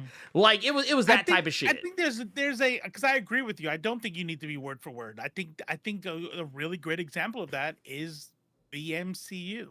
Yeah. But I think the MCU is also a great example of fucking it up. Oh, right? yeah. I mean, they fucked up the God Butcher. They fucked up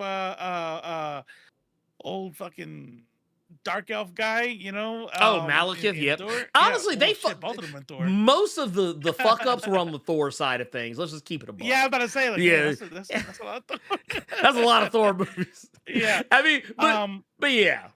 But if you take a title, create your own story, do your own thing. You don't have to be word for word, beat for beat.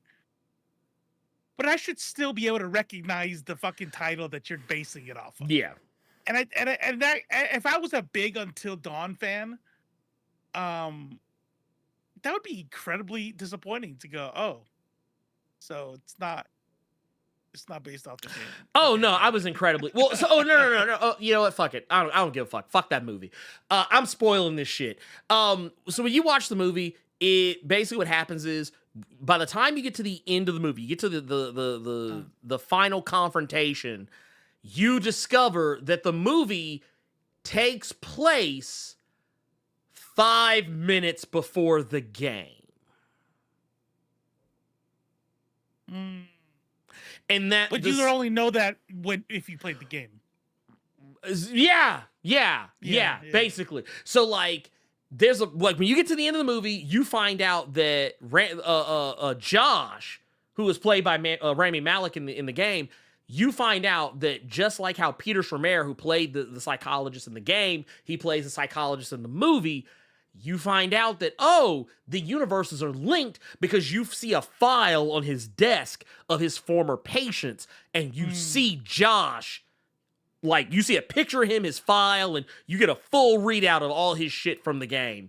And then when the movie is over, they cut to a scene where, they defeated the world, they got out of the time loop, but now now there's a new location. It's a snow lodge. And oh my God, there's a SUV pulling up, and it's the characters don't get out, but you know, based on the look and how you see like the inside of the lodge, because you can see all the different places, so you know it's the one from the game. And you're like, oh, now it's the game. Now it's time for the game. So fuck that movie. Fuck that movie. Fuck that movie. I'm sorry. It's fucking dumb. And I'll just say this, and I don't know who else.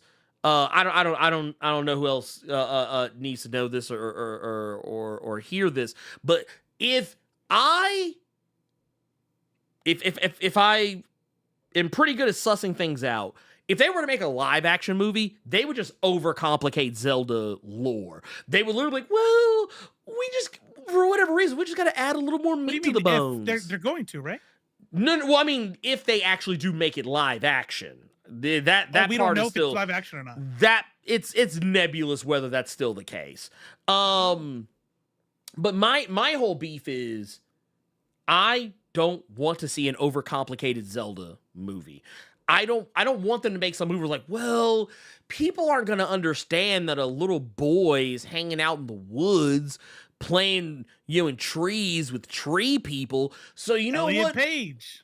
Yes. I can believe it. But it's like, but what they'll do is like, well, and it doesn't make any sense for Ganon to come from a village full of nothing but women. We're going to have to put some men in this village so it'll make sense. And they're going to do all kinds of dumb shit like that. It doesn't really make sense that Link is the hero. So here's what we're gonna do. We're gonna like give him a gun, so that way, because a sword just isn't fun. Yeah, I mean the sword and shield's nice, but he should have a gun, right? Like that's the type of like, because here's the thing: you're not getting people in these executive offices who actually know about the thing they're making. You're getting ideas people. Actually, you know what? Let me tell you something. Here's some fucking homework for y'all. I don't know if y'all have watched this show, but you should, because it is going to change your opinion about a lot of shit. And that's The Studio. Watch The Studio. Seattle KO even called it before I he said, like right as I said it. I saw it pop in the chat right as I said it. So yes, watch The Studio. Have you watched The Studio, Robo? Have you watched? I haven't yet. I mean, you told me to watch. I haven't yet. Do it. Yeah. Do it, because they literally have a whole conversation literally about this. Like the whole thing is the Kool-Aid movie. Oh, no, the Barbie movie. Barbie movie just did numbers. So now we got to get the next big franchise. What's the next big franchise? Kool-Aid. And when you hear how they're pitching it, like the way that like the different writers and directors, actual writers and directors who come on the show and are playing themselves pitching this fake movie. Yeah. Oh my God. People like me would be like,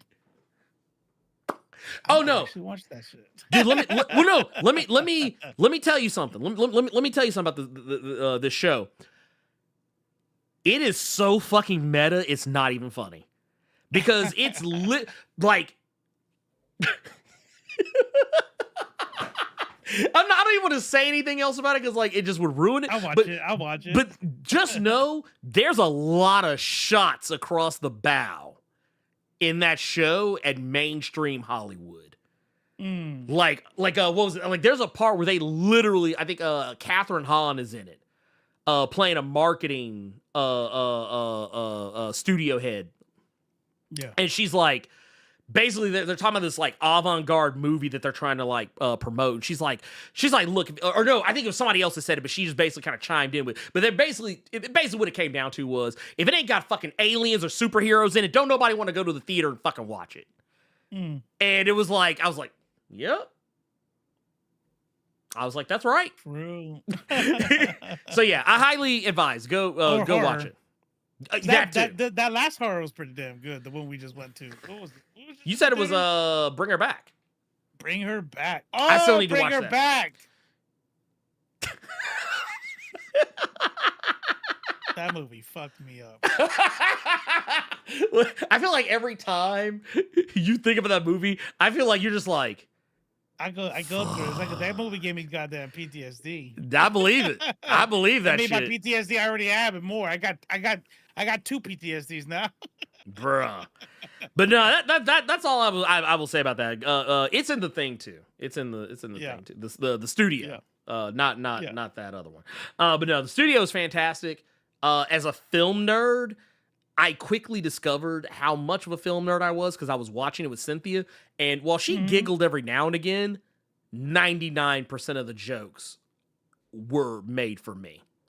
99%, like it was like I'm like, yeah. Anyway, go watch it, y'all. Go watch it. There's 117 active people in this chat and 59 likes. Come on now. Oh no, y'all got to do better than this. Come on now. It's free.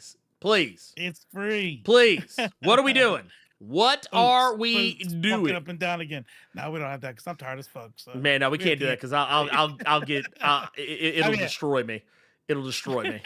But I will say, that dad on the couch move.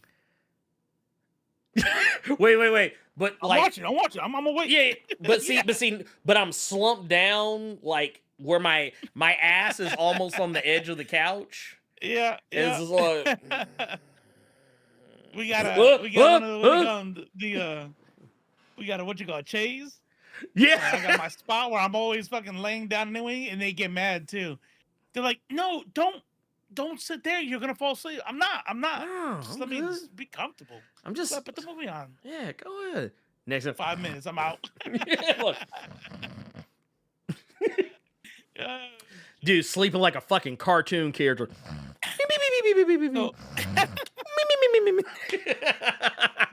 So a lot is going on this weekend. I will be out and about because of everything that's happened with Israel and everything else. I do plan to be live tomorrow.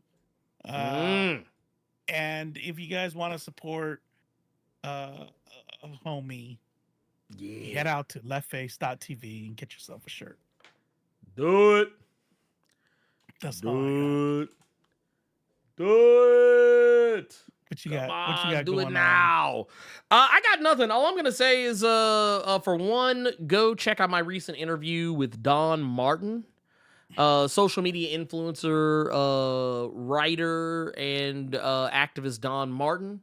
I recently had an interview with him discussing his book, Verity Vox and the Curse of Foxfire. Is a really good book. I enjoyed it.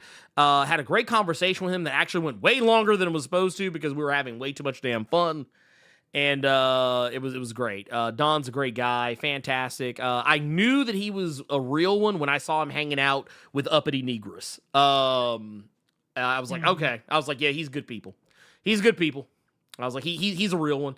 But no, he's a fantastic guy. The book is great. Go check it out. Also, go check out my interview with Chris O'Hara, the CEO and founder of Bentbox Comics. He's got a Kickstarter for a book called Refuge Chapter 1.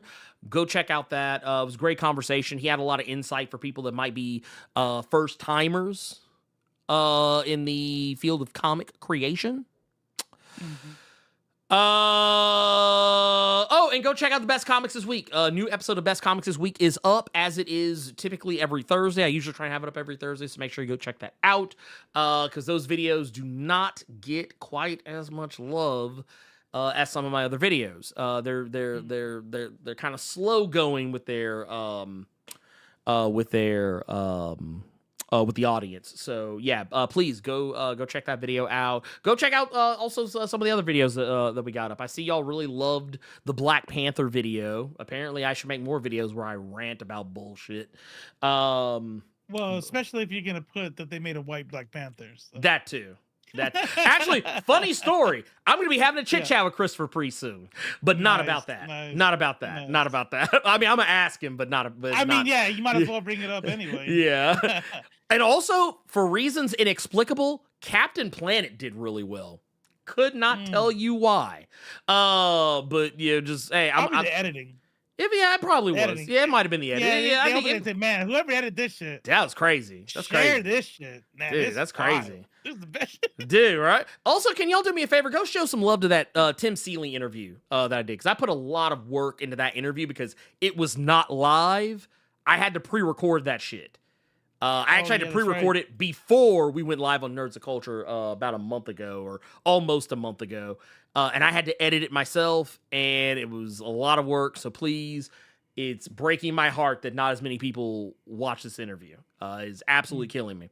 But anyway, that said, let's Bone Factory real quick with the 5 says Link should be mute, except he should only say, well, excuse me, princess. That's the only thing he's allowed to say. I co-sign that. I co-sign that. He's only allowed I put that in one of your videos to say that. Yeah, you did. Yeah. Good times. Good times. I love it. This is why we do this. This is why we do this. But no, outside of that, I don't have anything else. I hope that everyone is having a good time, staying safe. As Robo said, be safe out there on the 14th. Be careful. Please be careful. I'm not trying to tell you people how to live your lives, but I do worry for a lot of y'all. I don't want y'all getting unnecessarily hurt or unnecessarily detained, because ICE is out here like a motherfucker, and they are snatching folks that are from here. If you even look the least bit non-white, they're looking for excuses. I literally just had a thing that went viral with Tennessee Holler, where they highlighted ICE agents snatching people out of their homes here in my city of Memphis. So, and literally, like, going into a family's home and trying to close the door on them and keep them out so they can go get somebody that was in the house. That type of shit. So please be fucking careful. But with that said, for Robo of Left Face TV, I'm the Blerd Without Fear. And Donald Trump, We coming for you, nigga!